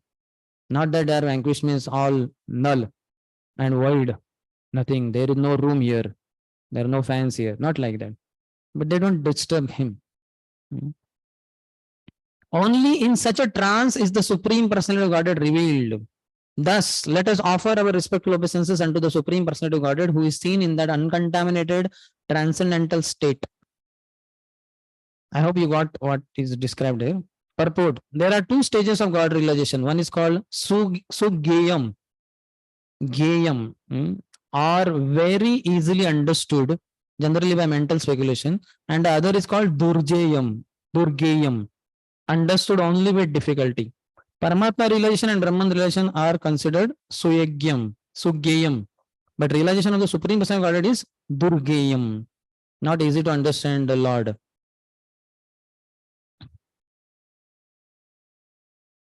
Yeah, Gyanis, Dhyanis, they have that mental speculation to some extent or other. They can understand Brahman. Mental speculation means not the way we condemn. Basically, they have so much discussion, vimarshanam, that nasa rusi yasya matam na bhinnam. Lot of discussion, reading the scripture, concocting, so all that mental speculation. By that one can understand Brahman. So that way it is easier. But to know the Lord, it is not so easy. The earlier quoted verse, Pantastu koti shatavatsara sampragamyo. Then he talks about that activities of the mind are thinking, feeling, and willing. Next paragraph, after 2 lines. But when one engages his senses in the service of the Lord, specifically when one engages the tongue in chanting the Hare Krishna mantra and testing only Krishna Prasad, with the spirit of service, the Supreme Personality of Godhead is revealed. Atas Sri Krishna Namadi na bhaved grahyam indriye sevan mukhe hi jivvado swayam eva spurtyada. By the spirit of rendering service with one's senses, one's entire existence becomes Shuchi Sadma, the platform of uncontaminated purity. Sadma means house also. Suchi. Purna Shuddha ghar hai ye. House hai. Our temple, our body will become a temple when all our senses are only interested in serving the master of the senses. And when we do that also, the entire existence becomes Shuchi Sadma. Currently it is Muchi Sadma, or very contaminated. Currently means in conditioned state. Then 27th and 28th. 28 seems to be speaking about the reservoir of spiritual potencies. Translation. Just as great learned Brahmins who are expert in performing ritualistic ceremonies and sacrifices can extract the fire dormant within wooden fuel by chanting the 15 Sami Dheni mantras, thus proving the efficacy of the Vedic mantras. So those who are actually advanced in consciousness, in other words, those who are Krishna conscious, can find the super soul who by his own spiritual potency is situated within the heart. The heart is covered by the 3 modes of material nature and the 9 material elements. Material nature, the total material energy, the ego, the mind, and the 5 objects of sense gratification, and also by the 5 material elements and the 10 senses. These 27 elements constitute the external energy of the Lord. Great yogis meditate upon the Lord who is situated as the super soul, Paramatma, within the core of the heart. May that super soul be pleased with me. The super soul is realized when one is eager for liberation from the unlimited varieties of material life. One actually attains such liberation when he engages in the transcendental loving service of the Lord and realizes the Lord because of his attitude of service. The Lord may be addressed by various spiritual names which are inconceivable to the material senses. When will that Supreme Personality of Godhead be pleased with me? You're getting, no? Technical, little bit, but hope Then in the third paragraph also, Prabhupada says, one can understand the Supreme Personality of Godhead after transcending all material impediments.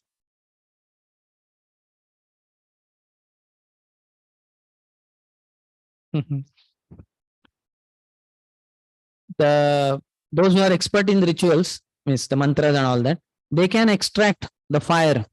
The details are there, technical details, by chanting 15 Sami Dhini mantras. So whatever the mantras they do, they can extract. So like that, those who are devotees, they can extract super soul. Extract means they can understand him, they can realize him, like that. Then there are so many details. The super soul is realized when one is eager for liberation from the unlimited varieties of material life. So one is convinced that there is no happiness in this material world. He is seeking the path of jnana. So then he is the one who can know Paramatma. Otherwise, materialistic people, no question.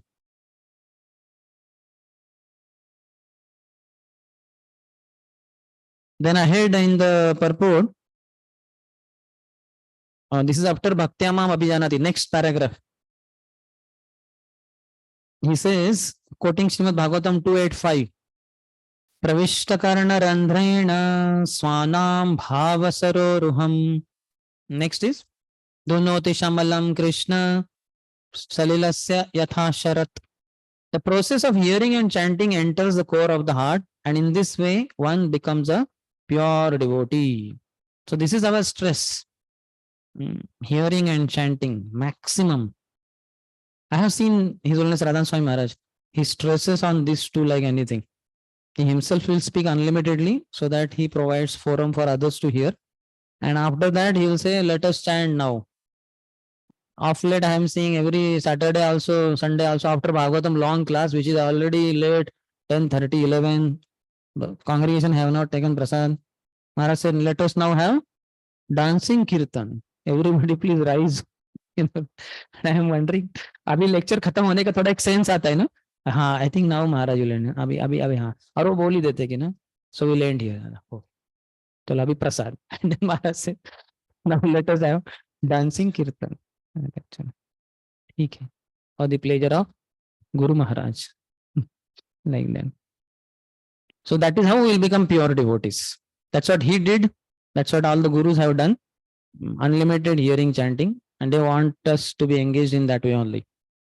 Other little ahead, he says, in other words, a pure devotee by devotional service is able to see the Supreme Personality of Godhead despite many material impediments, which are all various energies of the Supreme Personality of Godhead. So that's the same thing. Not being able to see the Lord behind his energies. Like a beautiful girl comes in front of the eyes. How to see Krishna there? हाँ गोपी अरे यहाँ बोलना बहुत आसान है.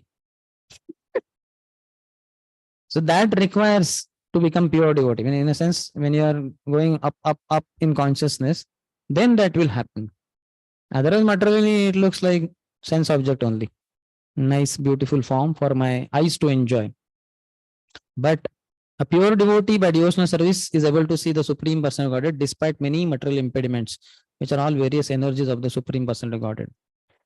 Then one line later, he says, after all, the material impediments described in these verses are but various energies of the Lord.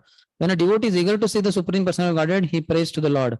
Ainanda tanuja kinkaram patitam mam vishame bhavam budho krupaya tava pada pankaja sthita dhuli sadrusham vichintaya. So Visham sthiti mein atak gaye hum. So material world, Bhavasagar is Visham. But because desire to see the Lord is there, one will be empowered. After the translation, Prabhupada says, being pleased with the devotee, the Lord turns all his material impediments into spiritual service. Hari bol. So nice.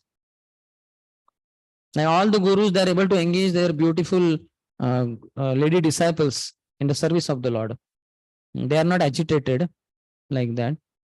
But because they have desire to serve the Lord, they say, okay, so many Matajis have talents for in cooking, in sketching, what you call that art, and so many other aspects. Just like this, I think, I'm not sure, but Matajis must be doing that daily decoration, what you call that, Chandan Yatra. Mataji only, no? Similarly, for that Jhulan Yatra also, 5 days. I think that is the fully by Mataji only.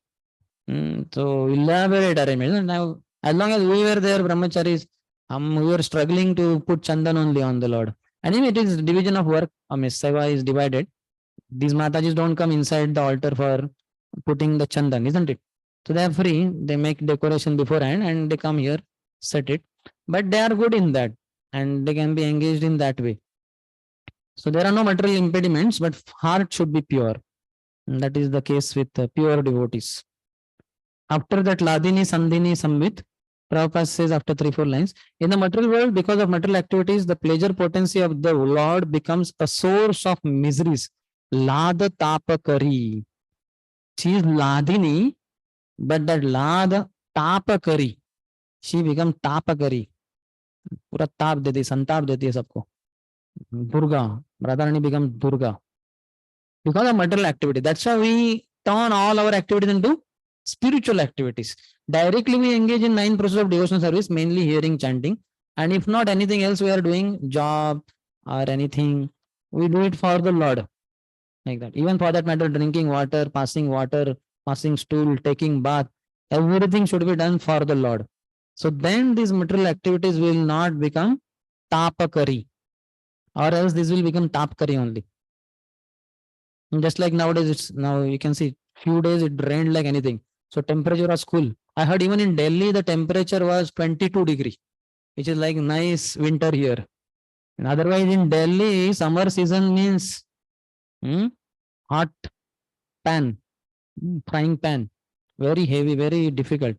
Now it will increase now because rains have stopped. Now you can see also you will get the waves hot waves hitting you. So it is very tapakari. But if we do any spiritual activity in this season also, then it will be cooling. For that matter, devotees may be rubbing that chandan to cool the Lord down. But in the process, devotee may be sweating. But it will not be tapakari. It will be very pleasing.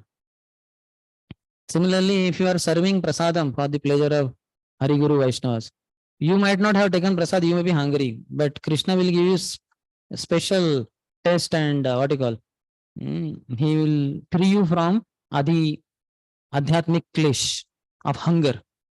How many of you experience that? Yeah, when we render service, we can understand that. Otherwise, ऐसा लगता है कि नहीं अरे वो बहुत problem हो जाएगा भाई ऐसे सर्विंग करूंगा तो I am hungry now only. After half an hour, I'll be more hungry, more trouble. No, but it has to be experienced. Lord takes care. It doesn't become tapakari. When we think of our enjoyment, we are in center, then it becomes material activity. Then it becomes tapakari.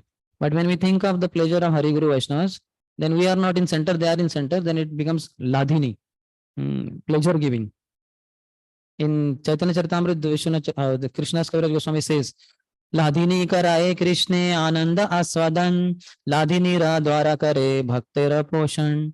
Ladini gives pleasure to Krishna. Ladini karaye Krishna ananda aswadan. She gives ananda aswadan.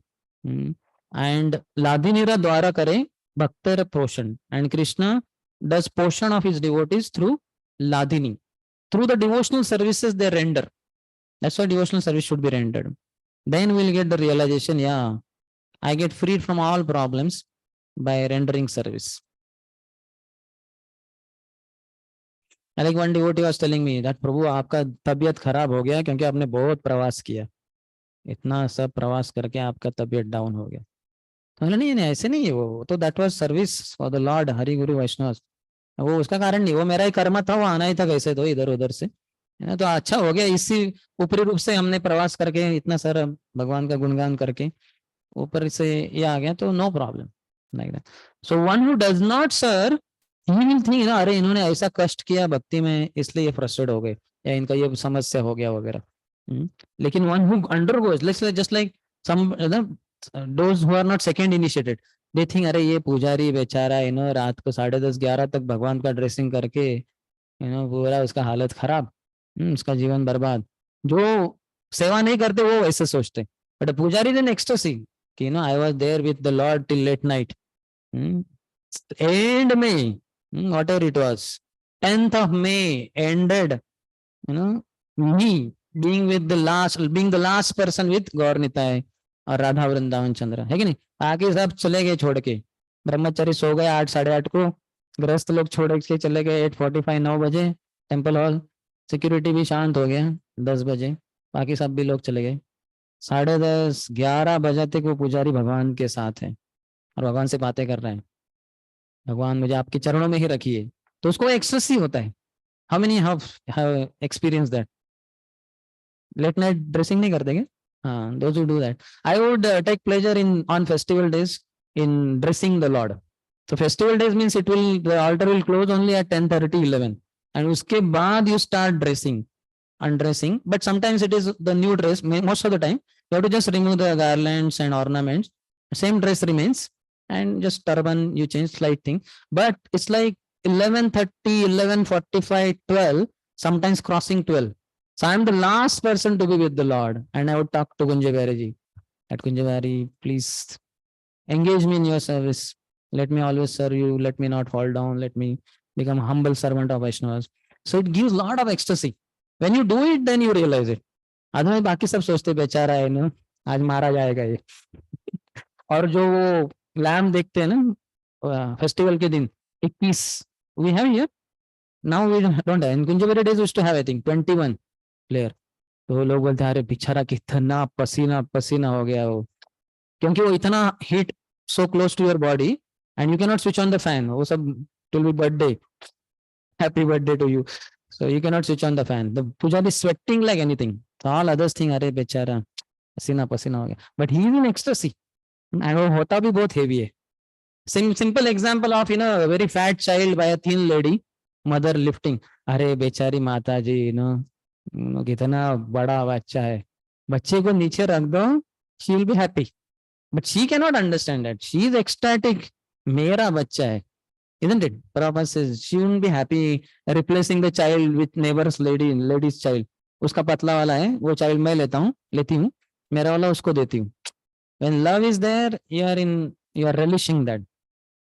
But those who don't render service, वो सोचते कि यार ये प्रभु बेचारे ये सेवा में पीसे जा रहे, ठीक है, एटलीस्ट मेरा तो अच्छा है, मैं तो अच्छे सो जाऊंगा. Earlier Rajesh Ambru had said, अरे at least on festival days you Brahmachari don't sleep at 8:30. अरे भगवान जागे हैं 9 साढ़े 9 तक, थोड़ा नाचो उधर, डांस करो आरती में, क्या एटलीस्ट मैं उसको तो नेट लगा देता है 8 बजे, 8:30 तक सो जाता है. ठीक है ना, देखा हमने कथा सुन लिया, अभी अभिषेक देख लिया, अभी सो जाते हैं. अरे थोड़ा तो अपने आप को एक्सटेंड करो.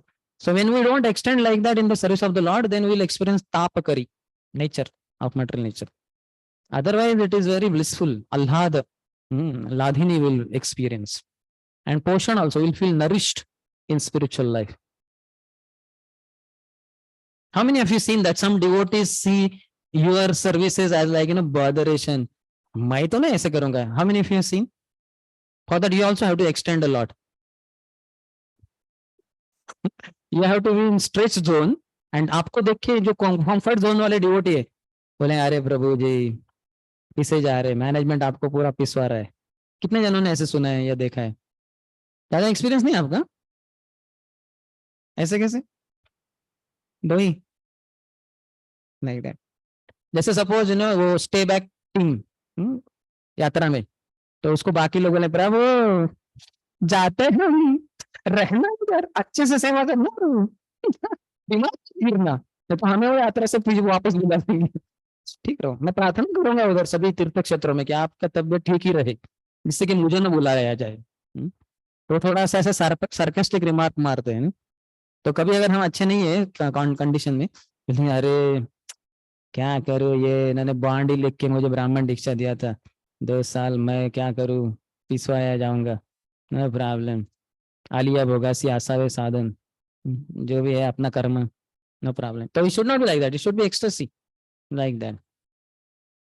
I remember in Kunjavari temple when I was told to not go for one yatra, Vrindavan yatra. My first after Diksha only, I was very enthusiastic in all DT worship services, taking other services also, myself and Advaita Prabhu. तो ये तो हमारा दीक्षा हुआ था अगस्त में शायद, तो सितंबर अक्टूबर, so much enthusiasm. I think that yatra or next yatra, maybe next 1 or 2 years later. So Rai Shamru called Sundar Shamru, yes, Prabhu. See, so many devotees, Brahmanas are going, Pujaris are going for Yatra. So there is shortage of Pujaris. And there was a request, if you could stay back for this Yatra, for taking care of DTs. You take care, you're so much enthusiastic to take care of DTs. Well, my God, enthusiasm. So, so is it possible for you to stay back? I said, yes, bro, if you want me to stay back, I will stay back. Means if you don't want me to stay back, I will go for Yatra. If you want to stay back. So then, when I was there for 6 consecutive days, I dressed Gaurnitai in the morning. Then that was Thursday, Friday was the last day. Sunday again was my dressing only. Saturday also I went, but Gaur Sundar Prabhu already had gone inside and he had started undressing Gaurnitai. तो उनको देखकर मैंने सोचा कि अभी senior को नहीं बोल सकते, प्रभु जी मैं करता हूँ, मेरा एक रिकॉर्ड हो जाएगा अपना 8 दिन continuous. So then I went back and chanted in the temple hall. But otherwise 6 consecutive days of worshipping Gaurnitai. I felt, wow, amazing. Life is perfection. And that all could happen only because of being in stay back committee, isn't it? Otherwise, regular basis, it is not so easy to get every day to dress Gaurnitai and all that. Similarly, when I think Bhakti Rasamrita Maharaj was there, who gave saffron in Kunjaveri temple, that Amal Mahaprabhu Prabhu, that was there only, na? Bhakti Rasamrita Maharaj. So somehow, I don't know what happened. I was going with my whole bag only with clothes. So devotee asked, are you going out somewhere after the function? I said, no, I'm not going. But somehow Krishna's grace, I took all that. And after going there, I was told that Lalit Mahaprabhu has met with some accident. Something was there, problem with his body. So there are not many to dress Kunja Bihari. Gaurnitai is there, but Kunja Bihari not, he knows. So he is fractured or whatever. So can you stay back? So then I stayed back and 11 consecutive times, morning, evening, morning, evening, morning, evening, morning, evening, 5 days. And then last on the morning. 11 consecutive times I dressed Radha Kunja Bihari. I was thinking, wow. And because of not having habit of several days, so first day when I dressed, it was looking so horrible. Oh my God, मैंने पूरा कुंजी berry का नक्शा ही बिगाड़ दिया. What a nonsense I am. But as I continued, second time, third time, every time it was looking better, better, better, better, better. And then one of the best ones. So devotee gets ecstasy when he serves. And if we are not having that, then in material life or material activities, even if apparently we are devotees, if you are only engaging in material activities, then tapakari will experience. Anyway, we can do devotional. We have to complete the syllabus also. We'll proceed.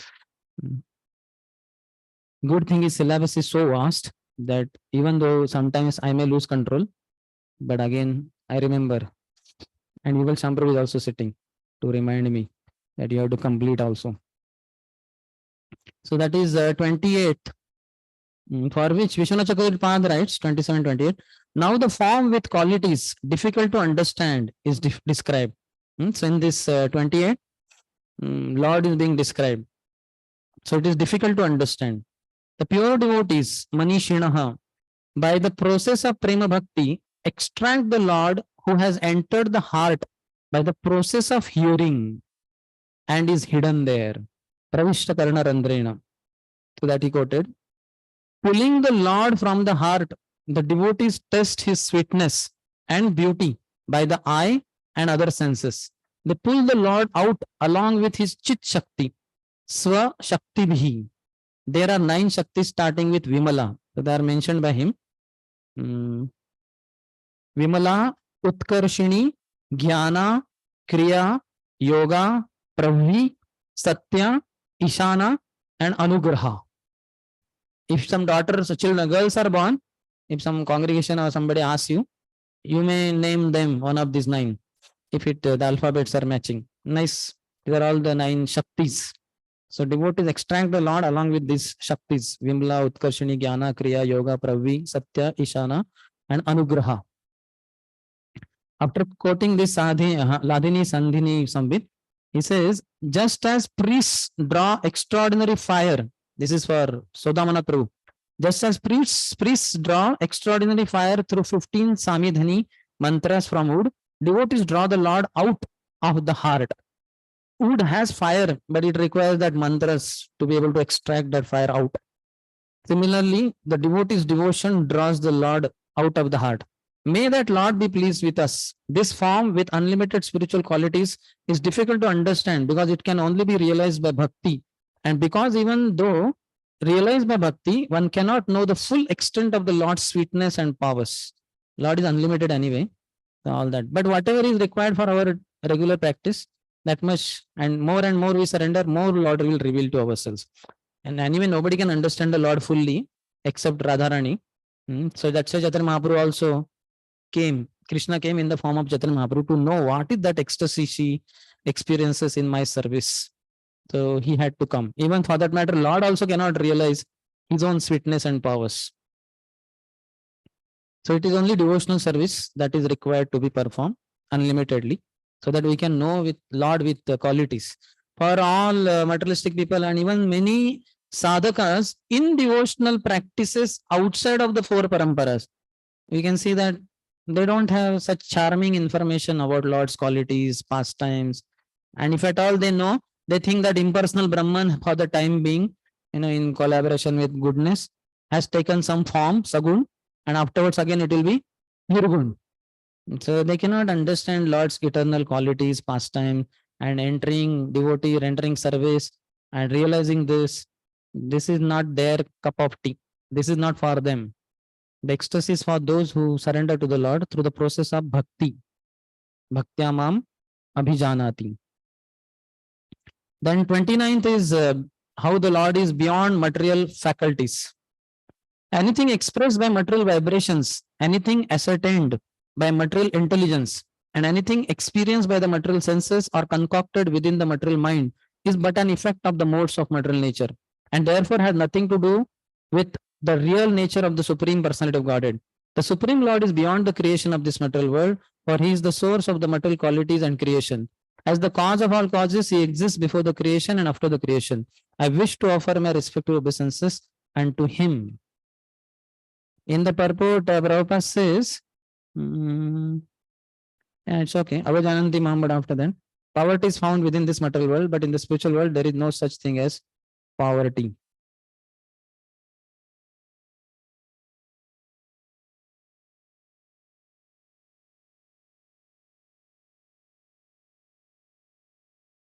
Then 38th.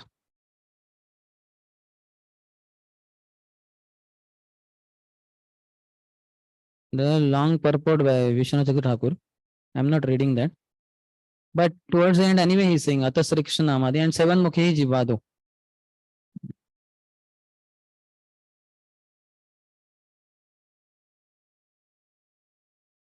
Little technical also. Somewhat, not much. Okay, 30th. The Supreme Brahman, Krishna, is the ultimate resting place and source of everything. Everything is done by him. Everything belongs to him. And everything is offered to him. He is the ultimate objective, and whether acting or causing others to act, he is the ultimate doer. There are many causes, high and low, but since he is the cause of all causes, he is well known as the Supreme Brahman who existed before all activities. He is one without a second and has no other cause. I therefore offer my respects unto him. So knowing Krishna to be all cause of all causes, everything happening by the will of the Supreme Lord. This consciousness is called as Krishna consciousness. Like that fan is moving because of Krishna. How? Not because of Krishna. I switched on the fan. No.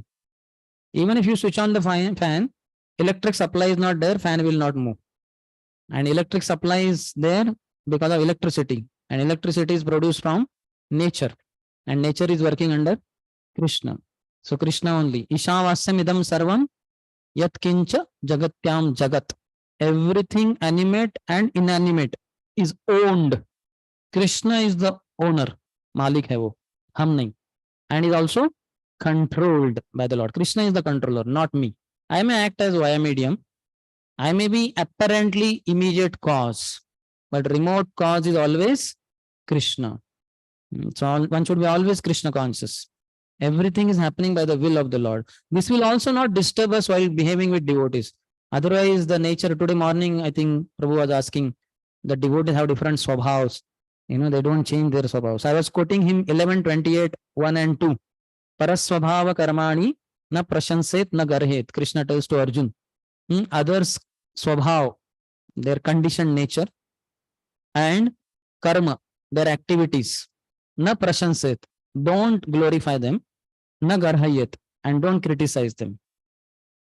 Swabhav is inside, in subtle body, and karmani is in the gross body, activities. Don't appreciate, don't praise them, and don't criticize them also. And if one does it, one falls in Maya. That is 28nd verse.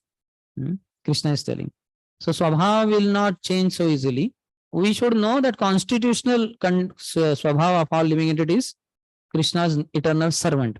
But to the degree is covered by layers of modes, Sattvagun, Rajagun, Tamagun, to that degree he has adopted, accepted a particular Swabhava. And the Swabhava will not change so easily. You may get disturbed by his Swabhava. His Swabhava is, he will not allow you to complete the statement only. Some devotee, they'll interrupt you in the middle only. How many of you experience? अरे सुनो तो भाई मेरा let me complete the statement. वो आपको complete नहीं लेकिन ऐसा लेकिन प्रभु जी लेकिन अरे थोड़ा मुझे भी तो बोलने दो. Everybody स्वभाव is different. Somebody will be again and again doing sarcastic remarks they will give, isn't it? We all have experience of swabhavas of others, isn't it? So don't appreciate, don't praise it, don't criticize it. Devotional activities can be appreciated. प्रभु आप कितना अच्छे से मृदंग बजाते हैं. बजाना भी आता है और बजाने के लिए उत्सुक भी रहते. कुछ लोगों को बजाना आता है, बजाने के लिए उत्सुक नहीं रहते. आप न तो बजाना जानते हैं लेकिन you are also there to play also. So very good. I get inspired by you, inspired by this. So this is spiritual appreciation. But material, swabha or karma, he's saying you can read 11:28, 1 and 2. But basically Krishna is the ultimate doer. He is the cause of all causes. That is the point of 30th verse. Yeah, then 31st and 32nd, two are talking about the statements of the bhakti and gyan scriptures are not contradictory. Yes, that what is the use of glorifying them? Otherwise, outsiders have much better material skills. If they are engaging those skills in Krishna's service, then it is worth appreciating. Otherwise, what is the use? That's what I told even devotionally also. Somebody knows nice mridang playing, but he is not ready to play only. जब मेरे गुरु महाराज आएंगे और कोई सन्यासी गुरु आएगा तभी आऊंगा बजाने के लिए. बाकी नीचे वालों के लिए मैं नहीं बजाता. उनके लिए कोई टाउन डे की हेरी बजा सकता है. तो ऐसा ईगो नहीं रखना है. He should be ready to play also. Otherwise, that what the word used, बल कपटी. बल है उसमें या फिर हो सकता है स्किल कपटी. उसमें निपुणता है लेकिन वो इस्तेमाल करने को तैयार ही नहीं. बोलता है कि जब कोई बहुत सीनियर आएगा तभी मैं मृदंग बजाऊंगा. बाकी ऐसे आलतू फालतू के लिए मैं नहीं बजाता. So this is not good. Understand? Clear, no? So 31st and 32nd talk about the statements of the bhakti and jnana scriptures are not contradictory. 31st, let me offer my respectful obeisances unto the all-pervading Supreme Personality of Godhead, who possesses unlimited transcendental qualities, acting from within the cores of the hearts of all philosophers who propagate various views. He causes them to forget their own souls, while sometimes agreeing and sometimes disagreeing among themselves. Thus, he creates within this material world a situation in which they are unable to come to a conclusion. I offer my obeisances unto him. How amazing is the Lord. So they have various views and they only forget their souls in that views. Listen, a person convinced against his will remains of the same opinion still. That two scientists fighting over for cutting what is the best. One said knife, another said scissor. Ultimately, the knife fellow picked up they had a lot of fight, verbal, then physical, beating each other. Ultimately, knife fellow picked up scissor fellow and threw him in a pond. Unfortunately, that fellow did not know how to swim. He was drowning. Head also went down, but he took out his hand and scissor is the best for cutting. They cannot realize themselves. They sometimes agree, sometimes disagree. All these arguing parties, all these philosophers also. And in the process, he's saying they forget their own souls. Outside, lot of discussion. Nowadays, this online, my God, if you see YouTube and all, so many discussion. कुछ भी event हुआ. I think this, what is that? Imran Khan is, what do you call? He's been arrested or something for some fraud. Earlier, he was ex-president of Pakistan and cricketer also. But anyway, so there is uproar and they are creating disturbance. They are burning this. So some will say no, he's correct, and some Delhi police, some what do you call heroine of Pakistan, she has put a claim. What is this happening? How can he be in jail? And a lot of things happen, and so many parties are there. Some arguing, some sometimes matching. What do you call that? They have agreeing, sometimes not agreeing. All this go on, and in the whole process, they forget their souls only. In this arguing, not arguing, and not arguing, and agreeing and not agreeing process, time will pass by. They will fastly approach their death, and they will leave the body in confusion at the time of death, and then will enter in some abominable species of life because they don't get the Lord. Yeah, that's what. Prabhupada in the second paragraph beginning says, philosophy means finding the ultimate cause. So a lot of philosophies are there. If you see that, in the Bhagavad Gita, he says, what is that? Loka Hitas and Vaibhashikas, if I'm not wrong. Buddhists and all. These are modern names. These are modern names. But traditionally also the same philosophies were existing. Though they were not called Buddhists, but these Lokayitas and Vaibhikashikas and all that. And then 6 philosophies anyway are there.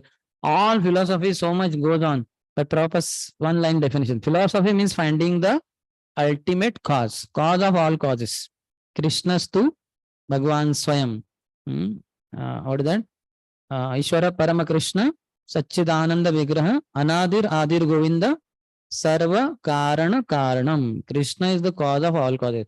This conclusion, unfortunately, many philosophers don't reach only. They keep fighting, never reaching the end. In the commentary, Chakravarti Pas says, the actions of Maya are the cause of disagreement and sometimes agreement among those who make philosophies and criticize others. So Maya is only acting in both the cases. Sometimes if two North Pole, South Pole philosophers, if they agree, others become happy. Oh, acha hua. Now they are agreeing. No fight, no debates, no quarrels, verbal fights. Now they are agreeing and they are peacefully settled the matter. Sab acha hua. Acha nahi hua hai. Ye sab Maya ki chaal hai. Because they have not reached the ultimate conclusion only that Krishna is the cause of all causes. So what is the use of their agreement? So the actions of Maya are the cause of disagreement and sometimes agreement among those who make philosophies and criticize others. They are forever muhuhu, bewildered about Atma, even though they desire to know. I offer respects to the Lord who has unlimited qualities and are indestructible qualities. So in the 32nd, which is talking about the goal of both Gyanis and Bhaktas, there are 2 parties, namely the theists and the atheists. The theist who accepts the supersoul finds the spiritual cause through mystic yoga. The Sankhite, however, who merely analyzes the material elements, comes to a conclusion of impersonalism and does not accept a supreme cause, whether Bhagwan, Paramatma, or even Brahman. Instead, he preoccupied with the superfluous external activities of material nature.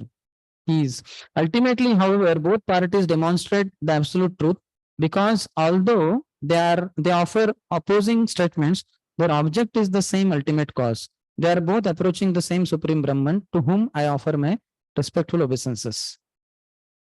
In purport, after 2 lines, Prabhupada says all this. Actually, there are two sides to this argument. Some say that the absolute has no form, Nirakar, and others say that the absolute has a form, Sakar. Therefore, the word form is the common factor. Although some accept it, Asti or Astik, whereas others try to negate it, Nasti or Nastik. So form is only the consideration. Some say no form, some say some form is there. And then second paragraph, Sankhya, however, means physical study of the cosmic situation through speculative knowledge. This is generally known as Jnana Shastra. So all philosophical purports by Prabhupada. I'm reading Chakravarti Path's whole commentary, not whole, some part. Why do you criticize the novels of scripture? They argue because there are different opinions stated in the scriptures. So this is the argument. That is not so. Both bhakti, that is yoga, and jnana, that is sankhya, perceive the same Brahman, Brihat, without disagreement. In studying these two different scriptures, there is no disagreement. They only seem to have contrary ideas concerning what exists and what does not exist. In the Bhakti scriptures, the object of worship is described as a person with dark complexion, with yellow cloth, lotus eyes, 4 arms, holding a bow, club, and other weapons. He has forms, qualities, limbs, associates, and abodes. In the Jnana scriptures, the object of attainment has no form, no name, form, qualities, hands, feet, eyes, or ears. It alone exists. But there is no contradiction in these two different objects with different qualities. They both exist within one Brahman. So they are referring to that Brahman only. One says that Brahman has form, the other says no form. And last he says, those who argue over differences in scripture, not knowing the real conclusion, are condemned. Then 33rd, the possessor of transcendental names and forms, that is the title. The Supreme Personality of Godhead, who is inconceivably opulent, who is devoid of all material names, forms, and pastimes, and who is all pervading, is especially merciful to the devotees who worship his lotus feet. Thus, he exhibits transcendental forms and names with his different pastimes. May that Supreme Personality of Godhead, whose form is eternal and full of knowledge and bliss, be merciful to me. In the commentary, Chakravarti says, after showing that the two scriptures which proclaim the Lord with qualities and without qualities are not contrary, that is Jnana and Bhakti scriptures, Daksha prays for the Lord's mercy, since the Lord is affectionate to his devotees. Sridhar Swami explains the Lord, devoid of material name and form, Annama Rupaha, assumes names by his actions and forms of Vishuddha Sattva through avatars. Bhije means he manifests in the material world. Is it okay? Technical part, but we'll go through. 34th. As the air carries various characteristics of the physical elements like the aroma of a flower or colors resulting from a mixture of dust in the air, the Lord appears through lower systems of worship according to one's desires, although he appears as the demigods and not in his original form. What is the use of these other forms? May the original Supreme Personality of Godhead please fulfill my desires. So he is able to differentiate between demigods and Lord. Though he also understands that Lord appears through lower systems of worship also. Those who have material desire, they will appear as demigods. Kama istaistar, Pritagyana, Prapadyante, Anya Devataha. So they will go to other devatas who are also manifestations of the Lord in one sense, Deva, Narayana, Angaja. But why to go to them, the such lower forms? What is the use of these other forms? Directly let us approach the Supreme Lord. So that intelligence he has got. Then 35 to 39, or 35 to 54 is the Lord's instructions to Daksha. So far where the prayers started from 23. So 23 to 34 are the prayers, Hamsaguya prayers offered by Daksha to the Lord. So they are over. Now 35 to 54, the Lord's instructions to Daksha. In particular, this 35 to 39 is the Lord appears and also his form is described. Pitavasa, Ghanashyamaha, Prasanna Vadanekshanah, Vanamala, Nivitango, Lasat Shivasa, Kaustubaha, etc. Shri Shukdev Goswami said, the Supreme Personality of Godhead, Hari, who is extremely affectionate to his devotees, was very pleased by the prayers offered by Daksha. And thus he appeared at that holy place known as Aghamarshana. O Maharaj Parikshit, best of the Kuru dynasty, the Lord's lotus feet rested on the shoulders of his carrier, Garuda. And he appeared with 8 long, mighty, very beautiful arms. If you want to see the form, that picture is there, drawn by devotees. Those who have book, Hard copy you can see. Here it is. Lord with 8 arms. And that too, he's standing also. That is amazing. And Garudaji. Sometimes some people stand on the bike, na? You have seen? So where is that coming from? That is coming from Lord. Lord is standing on his Vahan. Like that. Anyway, they try to impress others. Here Lord is most impressive personality anyway. In his hands he held a disc, conch shell, sword, shield, arrow, bow, rope and club. 8 hands, 8 things. In each hand a different weapon, all brilliantly shining. His garments were yellow and his bodily hue deep bluish. His eyes and face very cheerful, and from his neck to his feet hung a long garland of flowers. His chest was decorated with the Kaustubh jewel and the mark of Srivatsa. On his head was a gorgeous round helmet, and his ears were decorated with earrings resembling sharks. All these ornaments were uncommonly beautiful. The Lord wore a golden belt on his waist, bracelets on his arms, rings on his fingers, and ankle bells on his feet. Thus decorated by various ornaments, Lord Hari, who is attractive to all the living entities of the 3 worlds, is known as Purushottama, the best personality. He was accompanied by great devotees like Narada, Nanda, and all the principal demigods led by the heavenly king Indra, and the residents of various upper planetary systems such as Siddhaloka, Gandharva Loka, and Charana Loka. Situated on both sides of the Lord and behind him as well, these devotees offered him prayers continuously. Is there anyone who can have such kind of entry? In films, they talk about entry, entry, hero ka, or sometimes villain maybe. And nobody can have like this. Lord is amazing. He's out of the world and his all activities are out of the world. But in this world also they can be perceived, experienced. Then 40th. Seeing that wonderful and effulgent form of the Supreme Personality of Godhead, Prajapati Daksha was first somewhat afraid. If you see in that photo drawing, it is shown he is like afraid. But then he was very pleased to see the Lord, and he fell to the ground like a stick, dandavat, to offer his respects to the Lord. Nanama dandavat bhumau. 41st. Maybe offense like that. 41st. As rivers are filled by water flowing from a mountain, all of Daksha's senses were filled with pleasure.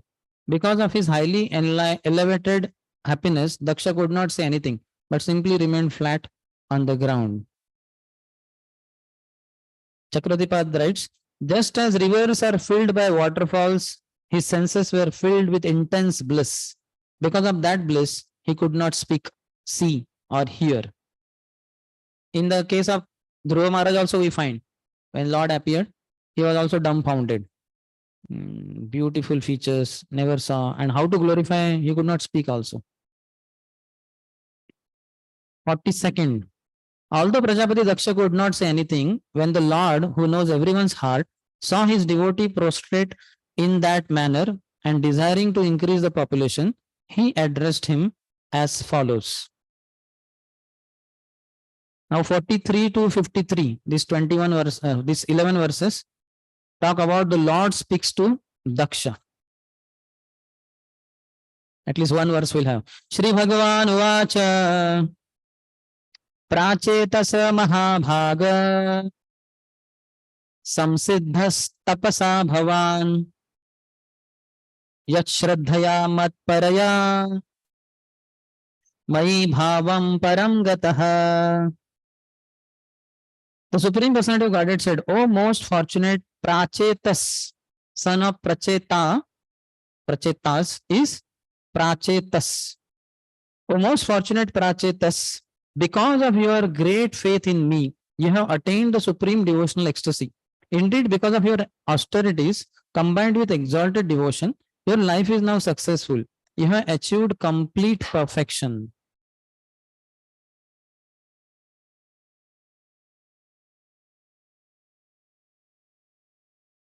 Forty-fourth. My dear Prajapati Daksha, you have performed extreme austerities for the welfare and growth of the world. My desire also is that everyone within this world be happy. I am therefore very pleased with you because you are endeavoring to fulfill my desire for the welfare of the entire world. In commentary, Chakravarti says, since your austerity for increasing the population of the earth is my desire, your austerity has become successful. What is the nature of your desire? May the population increase. This is Daksha's desire. May the population increase. And this is my desire also, Lord says. So, good. So, your austerity is successful. They say in Christianity, O Lord, let thy will be done, not mine. So to say, Lord is saying, yeah, my desire is to increase population and your desire is also like that. So you are tuned with my desire. Good. That is success of your life. Anybody he tunes in with the Lord's desire, his life is success. So that way Lord is saying, your life is success. But as we know, as it was told by His Grace Madan Sundar Prabhu, that was Lord did not give prema to him because of offense to Lord Shiva. 45th. Lord Brahma, Lord Shiva, the Manus and Manus, all the other demigods in the higher planetary systems, and you Prajapatis who are increasing the population are working for the benefit of all living entities. Thus, you expansions of my marginal energy are incarnations of my various qualities. How many Prajapatis? As far as I remember, 9.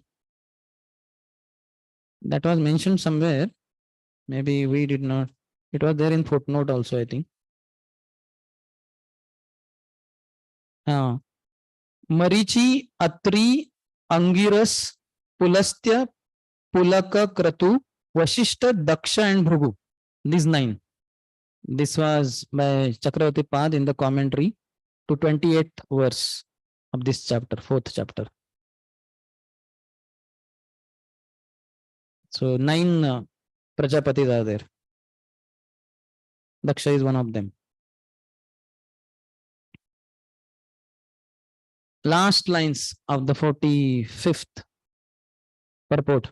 A living entity especially empowered to act on behalf of the Lord is called Vibhuti. Whereas the Vishnu Tattva incarnations of the Lord, such as the Matsya Avatar, Keshava Dhruta, Meena Sharira, Jaya Jagadisha Hare, are called Vibhava. How that Pandit Prabhu's son, Vibhav Krishna Prabhu? Vibhav only, na? Yeah, so Vibhav means Vishnu Tattva incarnations, such as Matsya Avatar.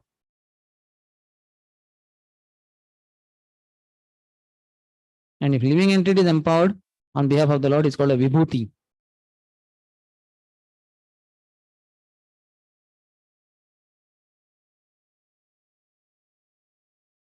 In Chakravarti Pad's commentary, he says, persons doing this work are not low class. Lord is appreciating him. This expanding the universe, universal population. These are not low class people. These are Prajapatis. Great. 46th is talking about the Lord's form according to Karma Yoga. Tapome Rudayam Brahmans. Tanur Vidya Kriya Kritihi. My dear Brahman, austerity in the form of meditation is my heart.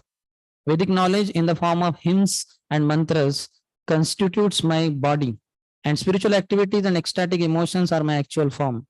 The ritualistic ceremonies and sacrifices, when properly conducted, are the various limbs of my body.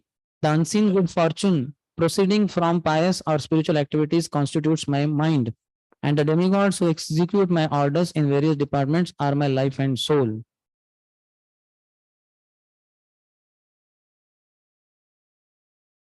In the commentary, Chakravarti Pad says, hear of my form according to Karma Yoga. Austerity in the form of Yama and Niyama is my heart. Knowledge with chanting of mantras is my body. Daily and occasional rites are my form. Sacrifices are jataha, my limbs or head. The results generated from sacrifice are my mind. My life heirs are the devatas. All these actions, such as austerity, are vibhutis of my body, of eternity, knowledge, and bliss.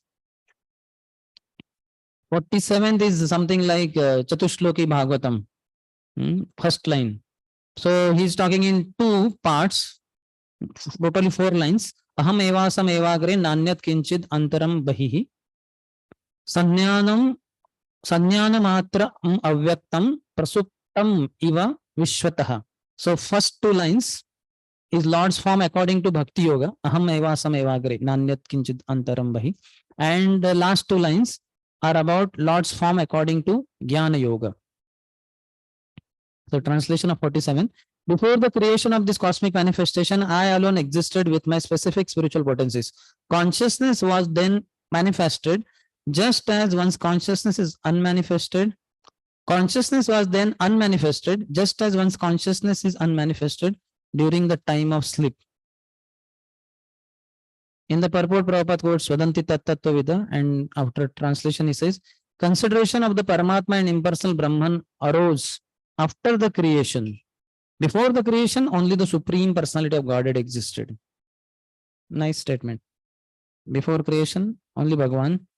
After creation, Bhagavan, what do you call, Brahman and Paramatma also.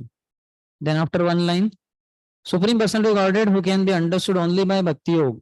He cannot be understood by speculative philosophical research or by meditation, since all such processes came into existence after the material creation.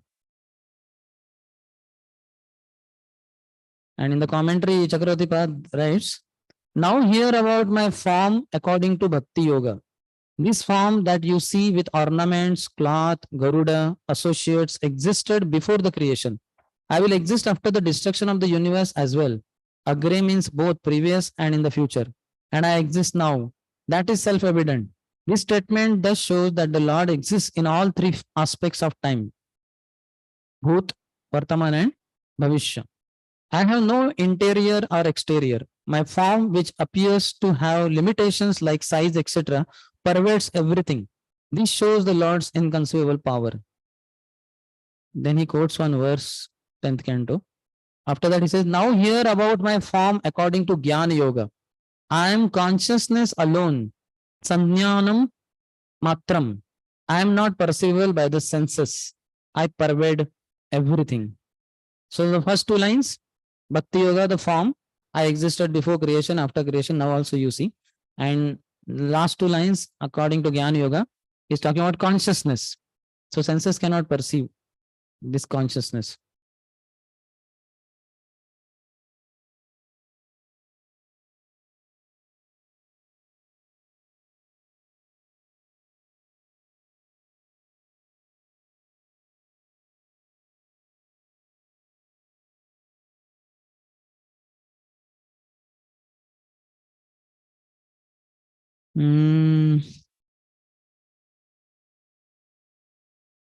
Yeah, I saw the statement. I'm seeing the statement, but I'm not getting what exactly Prabhupada means by that. Whether it is because they think that this is the Nirgun, original one, and this Nirgun sometimes mixed with different modes creates different living entities. So that kind of conception, which is a misconception, that's why it is materially contaminated. But whether that's what Prabhupada means or something else, that I'm not sure. Or even Paramatma for that matter can be seen as material because he's in the material body. So he must be material. That kind of material contamination, contaminated vision could be there in the seer. That is not there with devotees. They understand Paramatma is spiritual. Brahman also they understand that it is spiritual. It is only Sat aspect. They understand out of the 3. Bliss may be not there, but Sat is there, Chit is there. So they understand that. Devotees. But other seers, other philosophers may not necessarily know completely. Yes. See, after that only he's saying the real spiritual process, therefore, is Bhakti Yoga. So that means the others, Jnana Yogis and others, they will perceive the Lord in that way. So that is materially contaminated. Bhaktyamam abhijanati. Only by devotional service one could know the Lord as he is. So 48.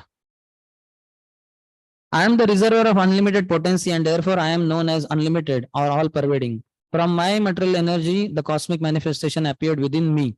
And in this universal manifestation appeared the chief being, Lord Brahma, who is your source and is not born of a material mother. He is Swayambhu. Purport, this is a description of the history of the universal creation. All that. In the commentary, Chakravarti says, having told of his Swarupa, the Lord now speaks of how he begins the creation. Gunataha means from Maya. The totality of all matter, the universe, Guna Vigraha, came into existence. Then within the universe, Brahma and you took birth. You all know that Mahat Tattva, and from that, all these things coming, universe is coming, and then Lord lying down, and then Brahma coming, all that. Then 49 and 50, when the chief lord of the universe, Lord Brahma, Swayambhu, having been inspired by my energy, was attempting to create, he thought himself incapable. Therefore, I gave him advice, and in accordance with my instructions, he underwent extremely difficult austerities. Because of these austerities, the great Lord Brahma was able to create 9 personalities, including you, to help him in the functions of creation. Nava Vishwa Shrujo Yushman, he's saying. So 9 of you. This is there in that second canto, isn't it? Second canto, 9th chapter. Tapa and all that, Lord guides. In the purport, nothing is possible without tapasya. Lord Brahma, however, was empowered to create this entire universe because of his austerities. This is for the pleasure of Sarvalakshan Prabhu. Tapasya is also required. You can read the purport for your pleasure. Means other devotee pleasure also. Nothing is possible without tapasya. Lord Brahma, however, was empowered to create this entire universe because of his austerities. The more we engage in austerities, the more we become powerful by the grace of the Lord. Therefore, Rishabdev advised his sons, Tapo Divyam Putrakayena Sattvam Shuddher. One should engage in penance and austerity to attain the divine position of devotional service. By such activity, one's heart is purified. In our material existence, we are impure, and therefore we cannot do anything wonderful. But if we purify our existence by tapasya, we can do wonderful things by the grace of the Lord. Therefore, tapasya is very important, as stressed in this verse. Haribo. His Grace Sarvalakshan Prabhu ki. He is very much for tapasya, devotional austerities. Okay, 51st. Oh, my dear son Daksha, Prajapati Panchajan has a daughter named Asikni, who I offer to you so that you may accept her as your wife. In commentary, he says, you should make all efforts to increase the population by all means. So this girl is capable of producing so many thousands of children at once. Isn't it? I got ordinarily material mundane Mataji can produce how many? 1 son, sometimes 2 twins, sometimes 3. Beyond that, 4. Has it ever happened? Happened, huh? 7 also?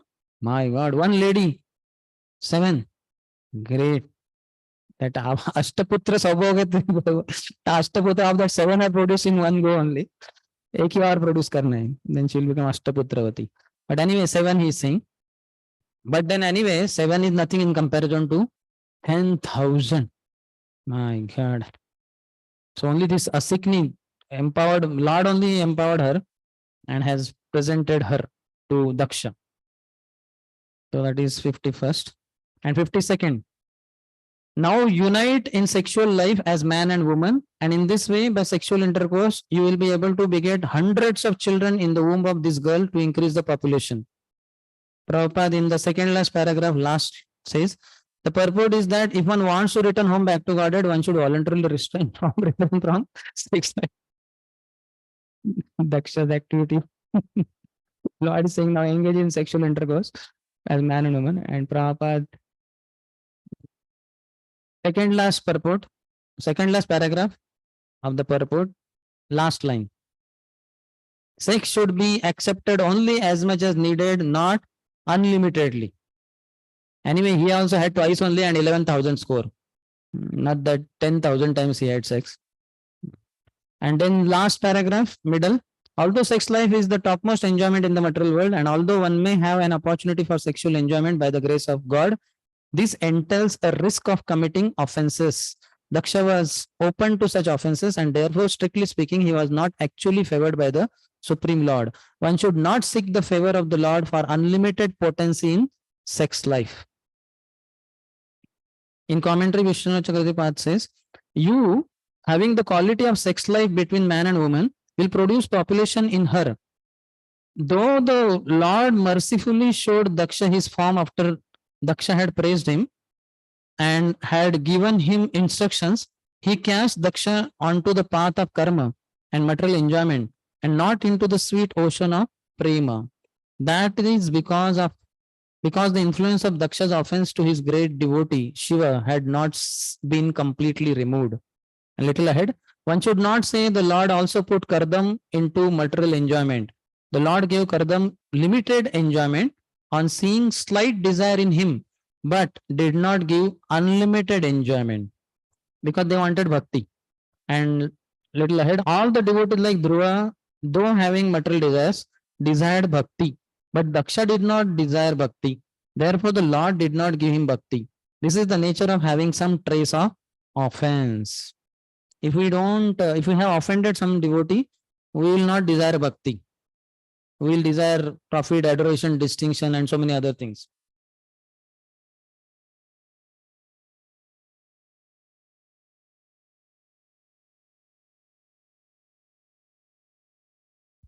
Thus, we should be beware of offenses. Our very purpose will be defeated.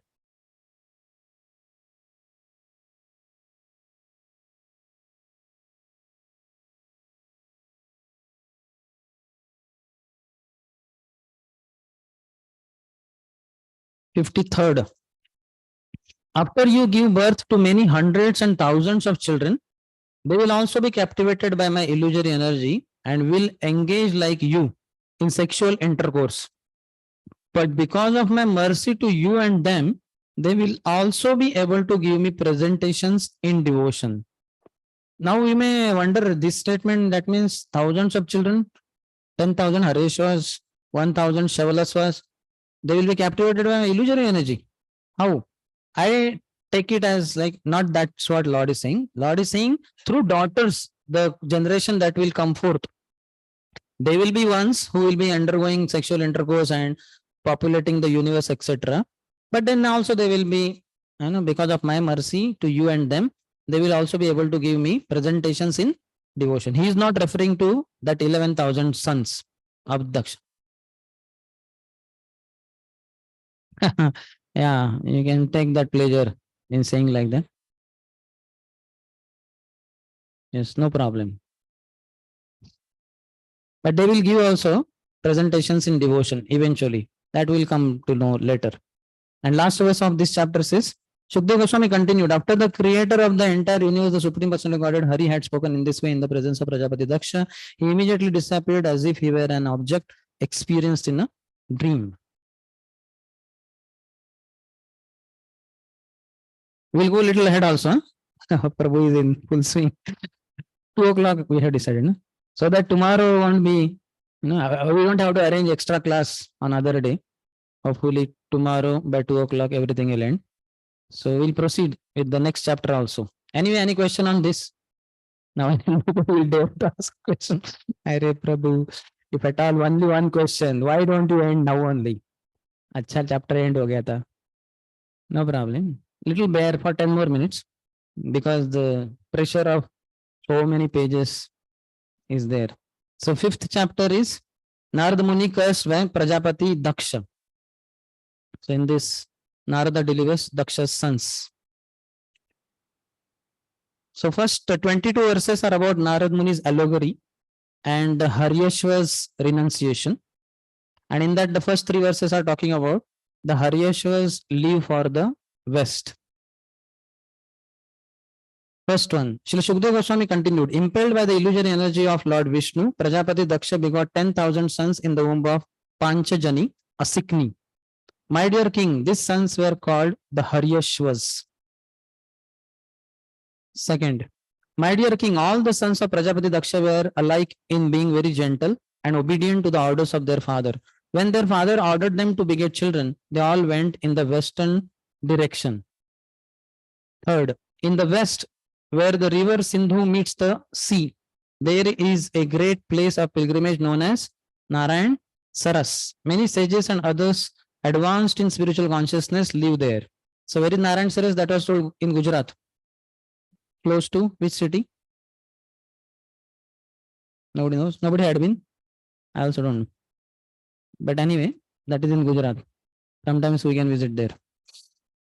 Then the fourth and fifth verses. In that holy place, the Haryashvas began regularly touching the lake's waters and bathing in them. Gradually becoming very much purified, they became inclined toward the activities of Paramhamsas.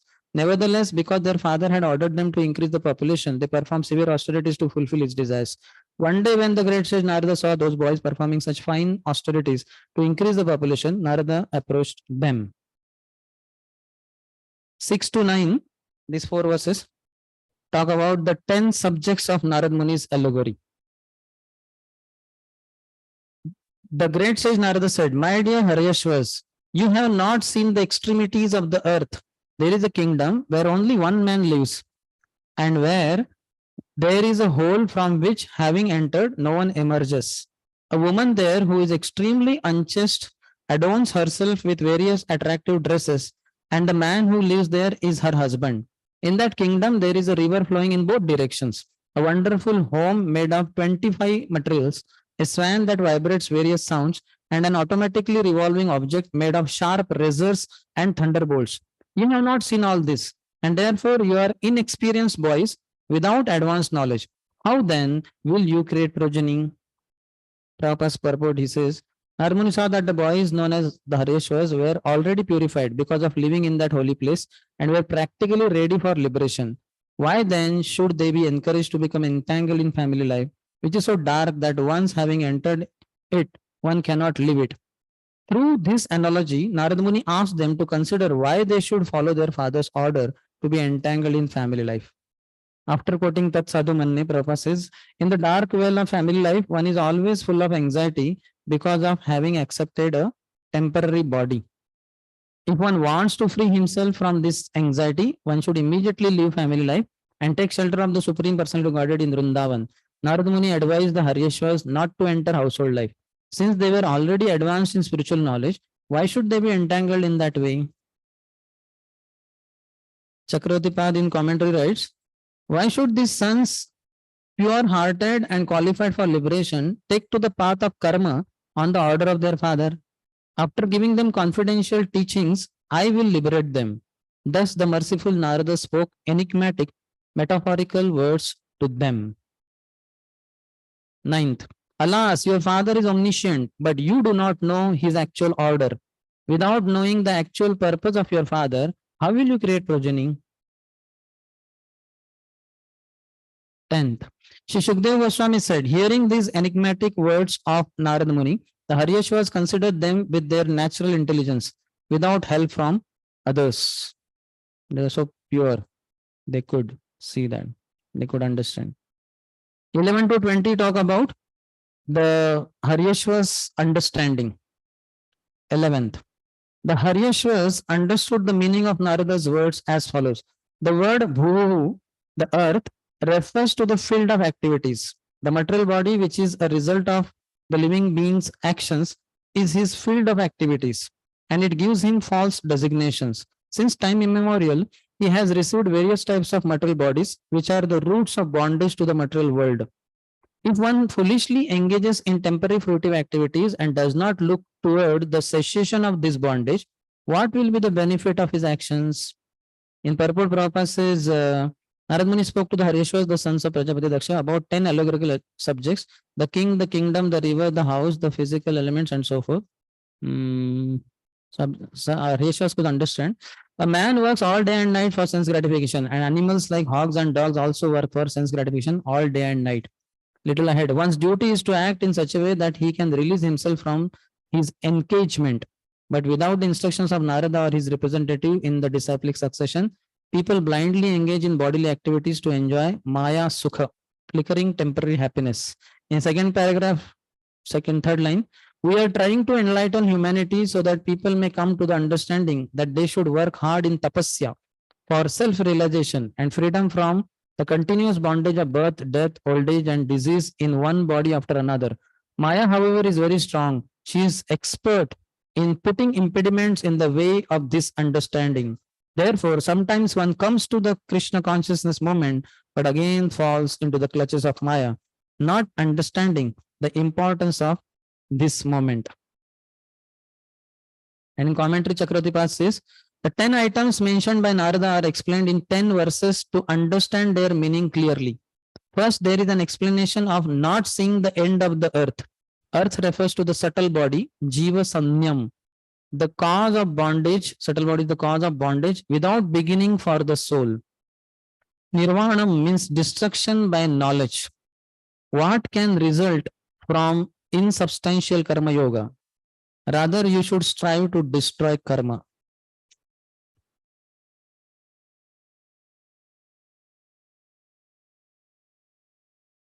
Okay, I think remaining part we'll discuss tomorrow. Hopefully, we'll complete the 2 chapters, 5th and 6th. 6th will go very fast because it is just the dynasty. But the 5th is a little extensive. Anyway, we'll end here and continue tomorrow. ग्रंथराज Shrimad Bhagavatam की जय, शिला प्रभुपाद की जय, समवेत गौर भक्त वृंद की जय, निताय गौर Premanandi. Sorry for going fast. It is so much that there is no other option.